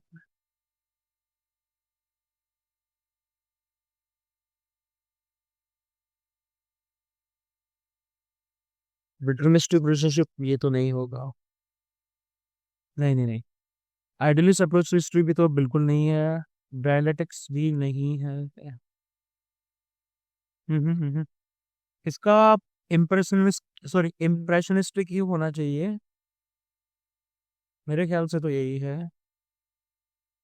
Which one of the following relates to the post modernist approach to history? Post modernist history कहां पर लिखा हुआ है? Sir last है 5th line, okay. Post modernism. Philosophies of structuralism and postmodernism have developed in more recent times, rejecting the positivist separation of problems into discrete subproblems and emphasizing interaction among aspects of a problem. तो इसका क्या होगा? Post modernist approach support separation of problems and interaction amongst them. ये तो नहीं। Post modernist approach rejects both the separation of problems into सब problems and interaction among them. नहीं। Rejecting the positivist, हाँ ये पॉजिटिव सेपरेशन ऑफ प्रॉब्लम्स को discrete सब problems से रिजेक्ट कर रही है। तो post modernist approach emphasises interaction among aspects of a problem and post modernist approach builds on positivism. नहीं नहीं नहीं, जो फिलोसफीज हमारी स्ट्रक्चरलिज्म और पोस्ट मॉडर्निज्म की हैं, जो कि रिसेंट टाइम से डेवलप की गई है, rejecting the positivist separation of problems को रिजेक्ट किया है, जिसको डिस्क्रीट सब प्रॉब्लम्स में डाला जाता है, इंटरेक्शन एम्फसाइज किया जाता है एस्पेक्ट्स ऑफ अ प्रॉब्लम। ये रहा, emphasises interaction among aspects of a problem. काफी डिफिकल्ट पैसेज था, इजी नहीं था, आप लोगों को काफी ज्यादा टाइम लगेगा, तभी मैंने स्टार्टिंग में कहा है रीडिंग बहुत तगड़ी आप लोगों को बढ़ानी पड़ेगी। एक पैसेज फिर भी ठीक पड़ जाता है, लेकिन दूसरा पैसेज थोड़ा डिफिकल्ट था। ठीक है, इसकी आपको बहुत बार प्रैक्टिस करनी पड़ेगी, आपको बहुत बार पढ़ना पड़ेगा। ठीक है, चलो अब हम आ जाते हैं, ये क्या है पता नहीं। ठीक है, पैराजम्बल वर्ड्स पे एक सेकेंड। अब यहाँ पे क्या है कि each of the following items in this section consist of a sentence. Her question आपका एक सेंटेंस है, जिसने पार्ट्स को जंबल कर रखा है, ऊपर नीचे कर रखा है। PQRS लेबलिंग दी गई है, आपको नीचे सेंटेंस दे रखा है जिसके 4 सीक्वेंस हैं ABCD करके। इन सीक्वेंसेस को आपको जमाना है। मैंने आपको स्टार्टिंग में बताया था कि jumble parts of a sentence को या फिर पैरा जंबल को या सेंटेंस रीअरेंजमेंट को हम 2 तरीके से करते हैं। पहला ये आपका रहता है कि हमें सिर्फ ऑप्शंस के थ्रू ही जाना है, और दूसरा हमें सारे के सारे ऑप्शंस जो है वो चेक कर लेने। हम दोनों अप्रोचेस को यहाँ पर फॉलो करेंगे। ठीक है, अब देखो, the essence of human resource, पहले ए को फॉलो करते हैं। The essence of human resource development is education which plays a significant and PS remedial role in balancing the socio-economic fabric of the country। ठीक लग रहा है? ऑप्शन बी को देखेंगे, the essence of human resource development is a remedial role in education which plays a significant and balancing, नहीं होगा। R से starting, balancing the socio economic fabric of the country, education which plays a significant and remedial role in the essence of human development. इसके साथ तो ending होगी नहीं, P वाले तो दोनों ऑप्शन गलत है। अब मुझे लग रहा है ए ऑप्शन। कोई समस्या किसी को? No sir. है ना, पी से तो एंडिंग होगी नहीं, आर से अभी आपकी एंडिंग नहीं हो रही है। इसको देख लेते हैं 22 को, यहाँ पर देखेंगे। सबसे पहले एक ही तरफ देखेंगे। In this endeavour gender budgeting it is a critical strategy is, sorry Q के बाद P, sorry sir my bad. Gender budgeting is a critical strategy in this endeavour is central to mitigate gender inequalities and financing for gender equality. गलत है, नहीं होगा इसमें। उसके बाद में नेक्स्ट आते हैं, again gender budgeting is a critical strategy is central to mitigate gender inequalities, नहीं ये भी नहीं होगा। सी देख लेते हैं, ऐसे स्टार्टिंग है, financing for gender equality is central to mitigate gender inequalities and gender budgeting is a critical strategy in this endeavour. काफी हद तक मीनिंग दे रहा है। Financing for gender equality in this endeavour is central to mitigate gender inequalities and gender budgeting is a critical strategy, ये भी नहीं होगा। Option C balance. अच्छा हाँ, आर से स्टार्ट करते हैं भैया। Fruit and vegetables are essential ingredients for a wholesome and balance diet and are vital items of mass consumption. सही लग रहा है वैसे तो। उसके बाद fruit and vegetables, balance diet नहीं होगा। Mass consumption fruit and vegetables, ये भी नहीं होगा। Mass consumption are essential ingredients, ये भी नहीं। Option A. समझ में आ रहा है ना? Yes, sir. चलो ऑप्शन ए को देखते हैं। India's position is reflected in decisions developing countries, नहीं मैच हो रहा, ये तो बिल्कुल नहीं हो रहा भाई। India's position is reflected in decisions relating to the reduction of greenhouse gases and extending financial support to developing countries, ये तो मैच हो रहा है। Relating to the reduction of greenhouse gases, developing countries नहीं। Relating, sorry, developing countries, India's position, ये भी नहीं होगा। Option B. आगे 25 पे आ जाते हैं। ऑप्शन ए की तरफ बात करेंगे। The all efforts are made to process the disbursement of pension expeditiously once, sorry, the beneficiaries once all requisite documents are received from, नहीं, ये भी नहीं होगा। Once all requisite documents are received from the beneficiaries, ये तो correct हो रहा, connect हो रहा है, मतलब आरएस का पेयर बन रहा है। उसके बाद में all efforts are made to process the disbursement of pension expeditiously, ठीक है। एक बार सारे डॉक्यूमेंट बेनिफिशियरी से मिल जाए तो उनकी पेंशन को डिसबर्समेंट करने का काम बहुत तेजी से कर दिया जाएगा। ठीक लग रहा है? Disbursement of pension expeditiously once all नहीं आएगा। द बेनिफिशरीज डिसबर्समेंट, ये भी नहीं आएगा। Option B. आगे आते हैं 26 की बात करेंगे। Combating poverty continues to elude humanity because understanding poverty is more important than interpreting it. ठीक लग रहा है। then से तो स्टार्टिंग नहीं होगी आपकी, ठीक है। And to elude humanity because understanding poverty is more important, नहीं आएगा। then आना चाहिए था वहां पे, वो नहीं आएगा। मोर इंपॉर्टेंट देन आपका कनेक्ट होगा, यानी कि आरपी वाला आपका ऑप्शन कनेक्ट होगा, और आरपी वाला ऑप्शन हमें एक ही दिख रहा है, लेकिन फिर भी डी को देखेंगे। Understanding poverty is more important to elude humanity, नहीं आएगा। मोर इंपॉर्टेंट देन आता है, ऑब्वियस सी बात है, ये हमारा कंपेरेटिव डिग्री आ जाएगा, है ना। तो इसमें ऑप्शन ए को फिर से पढ़ेंगे हम। Combating poverty continues to elude humanity because understanding poverty is more important than interpreting it, ये सही सेंस बना रहा। 27 को देख लेते हैं।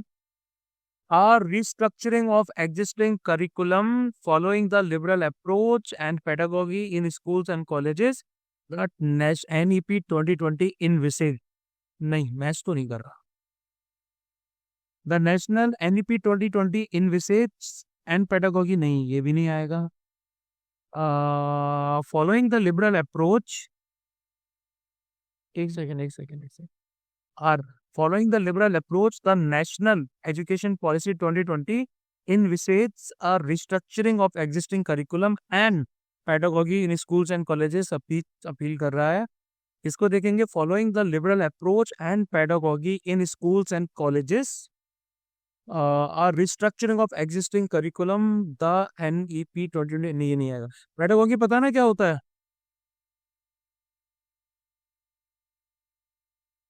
नहीं पता? टीचिंग मेथड्स, पढ़ाने का तरीका, इसको बोलते हैं पेडागोगी। द अमेजन, अच्छा 28 को देख लेंगे। सबसे पहले आर से स्टार्ट करेंगे। In the west and dominated, नहीं आएगा।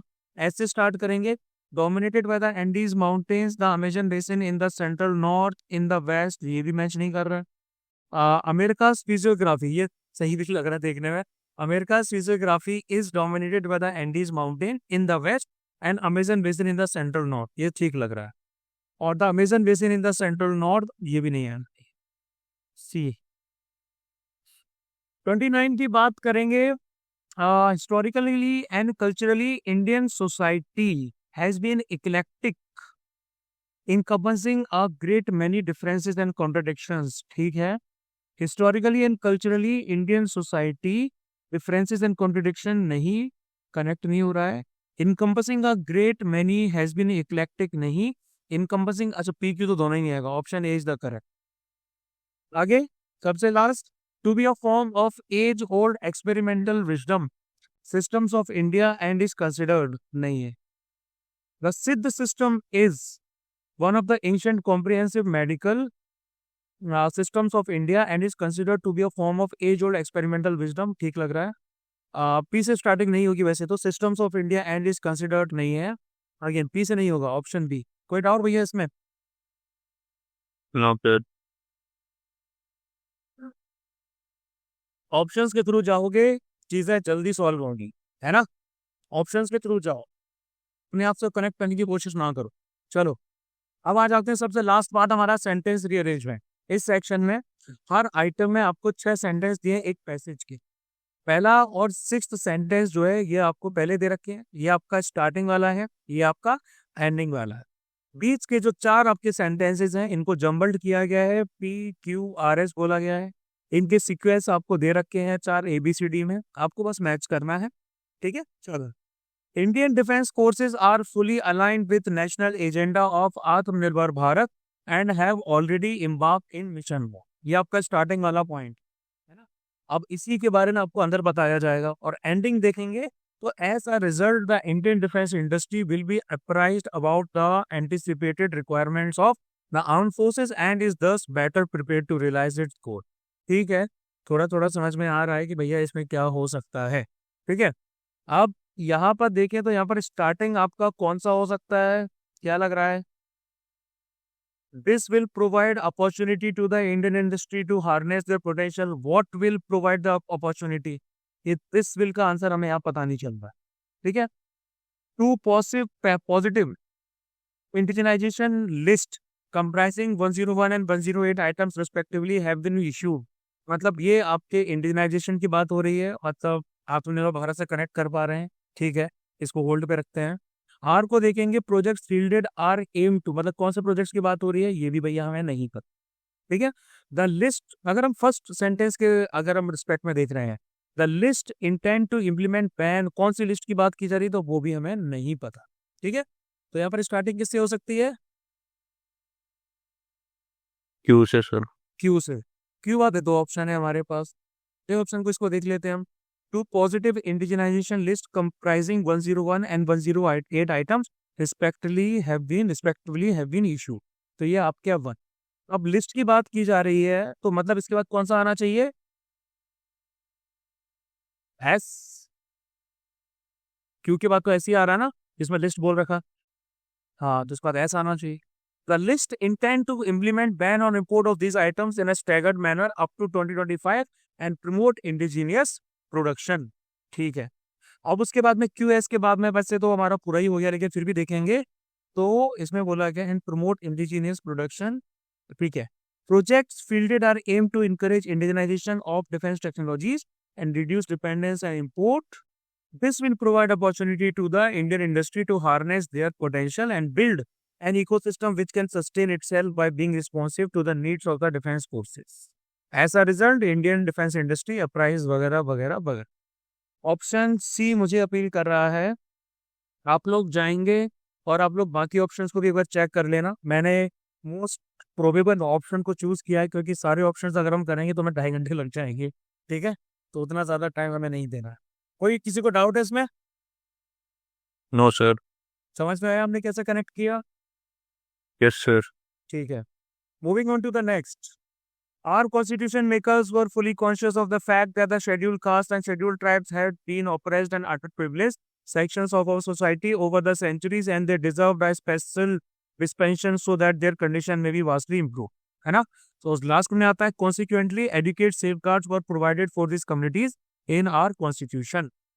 तो यहाँ पर आपकी स्टार्टिंग जो है, सबसे पहले इसमें क्या बोला गया है कि ये ऑपरेस थे, अंडर प्रिविलेज थे। कॉन्स्टिट्यूशन मेकर्स फुली जानते थे इस बात को कि भैया इनको स्पेशल डिस्पेंशन मिलना चाहिए ताकि इनकी कंडीशन इंप्रूव हो सके।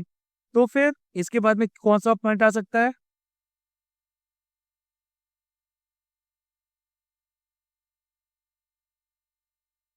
कौन सा पॉइंट? ऐसा आना चाहिए, हाँ, कि इस पर्पस के लिए सेवरल स्पेशल प्रोविजंस को इनकॉर्पोरेट किया गया हमारे इस कॉन्स्टिट्यूशन में। अब एस वाले तो भैया हमारे पास 2 ही आ जाते हैं। एस के बाद में क्यू आएगा क्या या फिर पी आएगा? क्यू आना दे, हाँ, एस के बाद में क्यू आएगा कि इन प्रोविजंस है ना, सेवरल है, तो अब एक प्रोविजन की बात की जा रही है। One such provision related to the reservation of seats for these communities in the Lok Sabha and state legislative assembly, ठीक है? उसके बाद में एस आ गया, क्यू आ गया, देन आएगा आर, दिस प्रोविजन, है ना, found places in article 330 and article 332 of the constitution. Similarly, they were also sensitive of the difficulties and problems which are likely to be faced by the persons belonging to the Anglo-Indian community in the country. Consequently, adequate safeguards were provided for these communities in our constitution. ठीक है, कौन सा था भैया? S Q R P, S Q R P. चलिए, startup India is a flagship initiative of the government of India. और S6 आ जाता है. Under the Startup India scheme, eligible companies can get recognized as startups in order to access a host of tax benefits, easier compliance, IPR fast tracking and other benefits. सबसे पहले sentence में बोला गया कि भैया ये फ्लैगशिप इनिशिएटिव है government of India का. तो ऑब्वियसली बात है, इसके बारे में ज्यादा बताया गया होगा नेक्स्ट सेंटेंस में, है ना. तो इसकी स्टार्टिंग कहाँ से हो सकती है?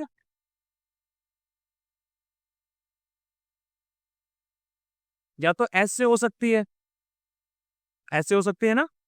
स्टार्टअप इंडिया फ्लैगशिप इनिशिएटिव है गवर्नमेंट ऑफ इंडिया का, लॉन्च इन 2016. लेकिन एस का तो भैया ऑप्शन ही नहीं है हमारे पास, पी, है ना. बात, हाँ, उसके बाद दूसरा प्रोबेबल देखेंगे हम, तो क्या आएगा? दिस प्रोग्राम क्यों आएगा? स्टार्टअप इंडिया तो फ्लैगशिप इनिशिएटिव है, सिंगुलर है, तो दिस तो बिल्कुल नहीं आएगा. तो ना एस है ना पी है आपका. फिर क्या आएगा? या तो क्यू आ सकता है या आर आ सकता है, लेकिन क्यू वाला ऑप्शन भी नहीं है. तो आएगा क्या? आर. एकमात्र ऑप्शन हमारा डी वाला आर ही आ रहा है, तो मतलब वही आएगा. ठीक है, दिस तो नहीं आएगा. It intends to catalyze the startup culture and build a strong and inclusive ecosystem for innovation and entrepreneurship India. अगर आपने ये स्टार्टिंग वाली चीज फिगर आउट कर ली, आपका काम आधा आसान है. अब आप इस ऑप्शन को बस फॉलो कर लो और बाकी को आपको क्रॉस चेक करना है. Launched in 2016, Startup India has rolled out several programs with the objective of supporting entrepreneurs and building up a robust startup ecosystem. उसके बाद में आगे जाओगे तो आ जाएगा Q. It envisions transforming India into a country of job creators instead of job seekers. These programs are managed by the dedicated Startup India team, which reports to DPIIT. और under the startup India scheme, ये तो हमने देख लिया, तो option की. आगे आते हैं. In India the first livestock census was conducted during 1990-1920. और सबसे लास्ट में, for the first time data was collected through tablet computers which reduce the time gap in data collection, data processing and report generation. ठीक है, एक दो बार मेरे साथ ऐसा भी हुआ था कि इंग्लिश में आपका कोई पर्टिकुलर पैराग्राफ या फिर सेंटेंस अरेंजमेंट था जिसका आंसर जीके में साफ साफ दिया गया था. ठीक है, तो इंग्लिश को अच्छे से पढ़ लो, कई बार आंसर आपकी जीके में भी मिल जाते हैं. ये लाइफ स्टॉक सेंसस के साथ डील करता है, करंट अफेयर्स का टॉपिक. ठीक है, चलो. तो बोला गया कि इंडिया का पहला लाइफ स्टॉक सेंसस जो है ये कंडक्ट किया गया था 1920 में. ठीक है, ठीक है. तो भैया अब इसकी स्टार्टिंग कहाँ से होगी? लाइफ स्टॉक सेंसस की बात की गई है जो पहली बार कंडक्ट किया गया था. 20th लाइफ स्टॉक सेंसस में तो डायरेक्ट हम जंप नहीं कर सकते हैं. ठीक है, वो तो नहीं होगा, सी और डी को होल्ड पर रख लेते हैं. उसके बाद ऑप्शन हमारे पास पी आ रहा है. Since its inception it is being conducted quinquennially by all states और यूनियन टेरिटरीज. ठीक है, ये अपील कर रहा है. अगर इसको ही कैरी आउट करते हैं, हम आगे कंटिन्यू करते हैं कि इसको हमने 1 कर लिया, तो आर और एस में से क्या आएगा? क्या आएगा? मेरे ख्याल से तो आर आना चाहिए, या फिर सॉरी एस आना चाहिए. ऐसा चाहिए सर. इन ऑब्जेक्टिव की बात की जाएगी उसकी. ठीक है, तो एस आएगा. The main objective of the census is to provide information on livestock population species wise and breed wise along with age sex composition in rural and urban area. तो यानी कि PSQR. The 20th livestock census was conducted with the participation of animal husbandry departments of state UTs. And this 5-yearly census is the only source which gives disaggregated information on various species of animals and poultry birds. और फिर उसका for the first time this and that. तो भैया आ गया आपका PSQR. बाकी को भी आप चेक करते रहना. वैसे मेरे ख्याल से यही आंसर है. कुछ और आंसर समझ में आता है तो बता देना. Now 35th, India has been a welfare state since independence. तो मतलब आप बताना है कि भैया वेलफेयर स्टेट का क्या काम रहा. Elimination of poverty, ignorance, disease and equality of opportunities and providing a better quality of life were the basic premise upon which all the plans of the development were built. तो India एक welfare state रहा है independence से. तो भैया उसके बाद क्या होगा? वेलफेयर का आपको कनेक्टिंग सेंटेंस कहाँ मिल रहा है?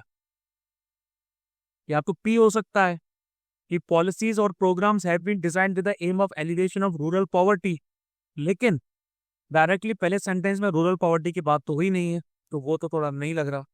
क्यों की तरफ देखेंगे, the primary objective of all governmental endeavours has been the welfare of its rural population, यानी कि कुछ कुछ लग रहा है लेकिन ओवरऑल नहीं लग रहा है ना। मतलब कि रूरल की बात कहीं ना कहीं पहले तो आई है, उस बात को हमें पकड़ना है। It was realise that the sustainable strategy of poverty alleviation has to be based on increasing the productive employment opportunities in the process of growth itself. ये भी नहीं कैच कर रहा, मेरे ख्याल से तो कैच नहीं कर रहा। Ensuring rural welfare has been one of the main objectives of the plan development in India, ये हो सकता है। इसको अगर हम फॉलो करते हैं, उसके बाद आ जाएगा आर, सॉरी इसके बाद, हाँ इसके बाद आर आ जाना है कि भैया ये रियलाइज किया गया sustainable strategy of poverty alleviation में उसको यूज किया जाना है प्रोडक्टिव एम्प्लॉयमेंट अपॉर्चुनिटीज ग्रोथ के प्रोसेस में जनरेट करनी है। उसके बाद में आ जाएगा पी कि भैया किसी ने जो पॉलिसीज और प्रोग्राम्स हैं उनका एम है एलिवेशन ऑफ रूरल पॉवर्टी। फिर आ जाएगा आपका क्यू, और सबसे लास्ट में आ जाता है कि भैया ये elimination of this and that. तो इसमें हो जाएगा SRPQ, SRPQ। मैं आपको मेथोडोलॉजीज बताता जा रहा हूँ इसकी, क्योंकि ये बहुत ज़्यादा टाइम टेकिंग है, इसीलिए आप लोगों को इसको अच्छे खासे तरीके से टाइम देना पड़ेगा। चलिए नेक्स्ट आ जाते हैं। कोविड-19 pandemic through a lot of challenges on the entire economy, and सबसे लास्ट आएगा in order to address this need and to promote economic activities post pandemic MoHUA initiated ARHCs, a sub scheme under PMAYU, प्रधानमंत्री Awas Yojana urban. ठीक है, अब देखो इसमें देखोगे अगर आप, तो इसमें बोला गया कि कोविड-19 पैंडेमिक ने बहुत सारे चैलेंजेस दिए इकोनॉमी के। वो चैलेंजेस वाला अगला फॉलोअप कहाँ मिलेगा यहाँ पे? The biggest challenge ours. आर में मिल रहा है ना, आर वाला एक ऑप्शन एक ही है। So the biggest challenge was reverse migration of urban migrants पूर इन द कंट्री, पहला हो गया। द माइग्रेशन, मतलब माइग्रेशन को भैया यहाँ फॉलो कर लिया। The migration took place due to the temporary shutting down of industries and other sectors. और उसके बाद आगे पी, these urban migrants stay in slums, informal settlements, unauthorized colonies, peri-urban areas to save cost on housing, as they need decent rental housing and affordable rent near their work site. In order to address this need, ये आ गया आपका प्रधानमंत्री Awas Yojana urban. ठीक है, तो ये rental housing वाली point आप यहाँ कनेक्ट कर सकते हो, यानी कि सबसे एंडिंग भी ढूंढ सकते हो। जरूरी नहीं है कि आपको स्टार्टिंग ही ढूंढना पड़े, एंडिंग भी ढूंढ सकते हो कि भैया सबसे लास्ट वाले से कौन सा सेंटेंस कनेक्ट कर रहा है, उसके बेसिस पे ही फिगर आउट कर सकते। Option D. आगे आते हैं। Press trust of India PTI is a non profit making cooperative owned by the countries newspapers with a mandate to provide effective and unbiased news to all subscribers. Increasingly, more and more subscribers are opting for satellite reception. तो भैया PTI की बात की जा रही है ना, यानी कि क्या हो सकता है, मुझे तो P भी लग रहा है इसमें, और इसमें R बाहर नहीं है, P होगा D, लास्ट में आ रहा चाहिए। लास्ट में R आना चाहिए। Yes sir. तो ऑप्शन, अच्छा P तो हमारे ऑप्शन में नहीं है यार, P तो हमारे ऑप्शन में ही नहीं है, सॉरी। इसमें स्टार्टिंग हमारी Q से करते हैं, ठीक है। Purchase at अच्छा, over 500 newspapers and several news services subscribes to PTI, including many overseas news entities. ठीक है, उसके बाद में क्या आएगा? it offers its news P. Q के बाद में P sir. It offers sorry, civil services in English and Hindi languages. PPI पर भाषा is Hindi language news service authority agency. और फिर आ जाएगा PTI नाउ हैज इट्स, नहीं सॉरी, मैं गड़बड़ा गया पूरा। कौन सा बताता, पहले Q आना चाहिए था, Q के बाद में आपका P आना चाहिए था, P के बाद में आपका S आना चाहिए था, एंड देन R आएगा, QPSR। PTI now has its own satellite delivery system and increasingly more and more subscribers are opting for satellite reception। ठीक है, तो ऑप्शन हुआ भैया हमारा QPSR, QPSR B। The National School of Drama NSD was set up by the Sangeet Natak Academy in 1959। At 6, the NSD has promoted children's theatre as well। ठीक है, इसको अगर आप देखोगे तो फिर यहाँ पे स्टार्टिंग आपकी आएगा, सबसे पहले इसको एस्टेब्लिश किया गया, सेटअप किया गया, उसके बाद क्या आना चाहिए? स्टार्टिंग तो हो सकता है, तो आ सकता है इसका ये सब तो बात की चीजें हैं ना, पोस्ट एडमिशन एलिजिबल एप्लीकेंट तो बात की चीजें हैं। या तो ऑब्जेक्टिव आएगा आपका, या फिर इसका ये आएगा, इसका स्टेटस चेंज हुआ है। अगर आर से स्टार्टिंग को हम देखें, तो objective of the NHD is to train students in all aspects of theatre including theatre history, production, scene design, costume design, lightning, makeup etcetera. ठीक है, लेकिन आर के बाद में एस भी आ सकता है कि in 1975 it became an autonomous organisation. Match तो भैया हमारा ये भी कर रहा है, ठीक है, मतलब कि ये अगर 1 हुआ तो ये 2 हो गया। आर एस बाद भी post admission the students at NSD are required to undergo training of 3 years duration. अब ये गलत हो जाए, एलिजिबल एप्लीकेंट्स एडमिशन के लिए स्क्रीन किए जाते हैं, तो ये पहले आना चाहिए। पी क्यू का ऑर्डर नहीं होगा आपका, आपका क्यू पी का ऑर्डर हो। क्यू पी का अगर आपका ऑर्डर होगा तो ये वाला तो हो गया गलत। क्यू से आपकी स्टार्टिंग होगी नहीं, पी से आपकी स्टार्टिंग होगी नहीं, तो ऑप्शन बचता है भैया हमारे पास बी। इसको फॉलो करें तो in 1975 it became an autonomous organisation, यानी कि फर्स्ट। फिर ऑब्जेक्टिव आ जाता है इसका, फिर आता है इसका क्यू कि एलिजिबल एप्लीकेंट्स को एडमिशन के लिए स्क्रीन किया जाता है 2 स्टेजेस के थ्रू। फिर आता है पोस्ट एडमिशन, है ना, एडमिशन के बाद post admission the students at NHD are required to undergo training of 3 years duration, यानी कि 4। और एनएचडी चिल्ड्रंस थिएटर को भी प्रमोट करता है। आया समझ? Second last question. S1 Gaganyaan is a national program wherein ISRO is leveraging the domain expertise of various agencies for expediting its execution. ठीक है, लास्ट में आ रहा है it will lay the foundation for sustained human space exploration programme in the long run. Gaganyaan एक national programme है जहां पर इसरो डोमेन एक्सपर्टीज को लिवरेज कर रहा है अलग अलग एजेंसीज की इस मिशन के एग्जीक्यूशन को एक्सपर्टीट यानी कि तेजी से बढ़ाने के लिए। तो इसमें क्या आएगा आपका, क्या आना चाहिए, क्यू से स्टार्ट होगा क्या? गगनयान प्रोग्राम क्यू से स्टार्टिंग हो सकती है आपकी। आर से द न्यू वर्टिकल नहीं, आ न्यू वर्टिकल यहाँ होना है, यानी कि ये आपका इनडेफिनिट आर्टिकल आ गया और यहाँ पर आपका डेफिनेट आर्टिकल इस्तेमाल किया गया, एक तरीके से देखा जाए तो, है ना। तो मतलब पी और आर का ऑर्डर होना चाहिए। पी आर का ऑर्डर आपका या तो डी में है और आपका ए में है, तो एक बार को बी और सी को हम हटा दें, ठीक है। अरे अरे क्या लगा हुआ है ये लोग टेलीग्राम वाले ग्रुप पे, इनकी मैं एक सेकंड रुकना, मैं इनकी चैट को थोड़ा डिले करता हूँ, नहीं तो ये नोटिफिकेशन से पूरा आवाज भी होता रहेगा।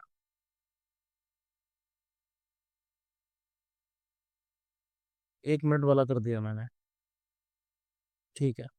हाँ भाई, आवाज आते हैं हम। हाँ, ऑप्शन ए और डी हमारे पास बच रहे हैं, ठीक है। पहले हम ए ऑप्शन को देख लेते हैं कि क्यू से स्टार्टिंग हो रही है। The Gaganyaan programme marks an inflection point in the growth profile of India space endeavour. With this program, a new vertical has been created within ISRO to steer this growth. Or this new vertical envisages undertaking the demonstration of human space flight to low Earth orbit in the short term. And our new ISRO center, Human Space Flight Center, has been formed for low Earth orbit flights. और fourth में आ जाता है it will lay foundation for this and that. ये ठीक लग रहा है मुझे। और इसको देखेंगे तो our new ISRO center नहीं, ये तो नहीं होगा। लास्ट क्वेश्चन आ जाता है, India has the largest youth population in the world, और सब रिव्यूज देखने में बिजी हैं। The role of the Department of Youth Affairs is to act as a facilitator and catalytic agent for youth development. ठीक है, अब India की largest youth population है तो इसका कहीं ना कहीं रिजल्ट भी दिखना चाहिए ना, तो कहाँ आएगा इसका, क्यों आएगा कि नहीं आएगा? Yes. क्यू वाला ऑप्शन तो लेकिन एक ही है हमारे पास, QRPS. Youth represent the most dynamic and vibrant segment of the population. To optimally tap their constructive मतलब youth and creative energies, the Department of Youth Affairs pursues the twin objectives of personality development and nation building. The department यानी कि department को follow कर लिया भैया, यहाँ पे ये भी देखो आर और पी कनेक्टेड हो गए। The department has also recognized adolescents as an important segment of the youth. The ministries and the state governments are also working to support youth development and to enable productive youth participation. यानी कि option B. इसको पूरा हमें discussion करने में और solve करने में लग गए हैं तकरीबन 2 घंटे, लेकिन आप लोगों को इतना टाइम नहीं लगना चाहिए। 1 से 1.5 घंटे के अंदर आपका पूरा क्वेश्चन पेपर हो जाना चाहिए। अच्छा, ये मैंने रिपीट कर दिया। और ओवरऑल देखा जाए तो भैया ये जो आपका पूरा का पूरा पेपर है ये आपका 1.5 घंटे के अंदर निपट जाना चाहिए। और जैसा मैंने बताया अगर 120 क्वेश्चंस हैं 120 क्वेश्चंस में से 110 115 क्वेश्चंस तो आप लोगों को अटेंड करके आने ही आने ही। ये अंडरस्टैंडिंग दिमाग में कभी मत ले जाना कि भैया 100 क्वेश्चन करके आऊंगा। 100 या फिर 80 क्वेश्चन किए तो नंबर भी कोई 50-60 आएंगे। 90 प्लस मार्क्स स्कोर करने हैं इसमें तो ऑब्वियस सी बात है 115 से लेके 120 क्वेश्चन हमें अटेंड करके करने हैं। कल या परसों आपका सीडीएस का हम 2024 भी सॉल्व करेंगे। बिना कहे आप लोग अभी से उसकी प्रैक्टिस कर लीजिए ताकि आपको सॉल्व करने में इजी रहे। कल भी हो सकता है, परसों भी हो सकता है, जो भी होगा मैं आपको ग्रुप में बता रहा। ठीक है।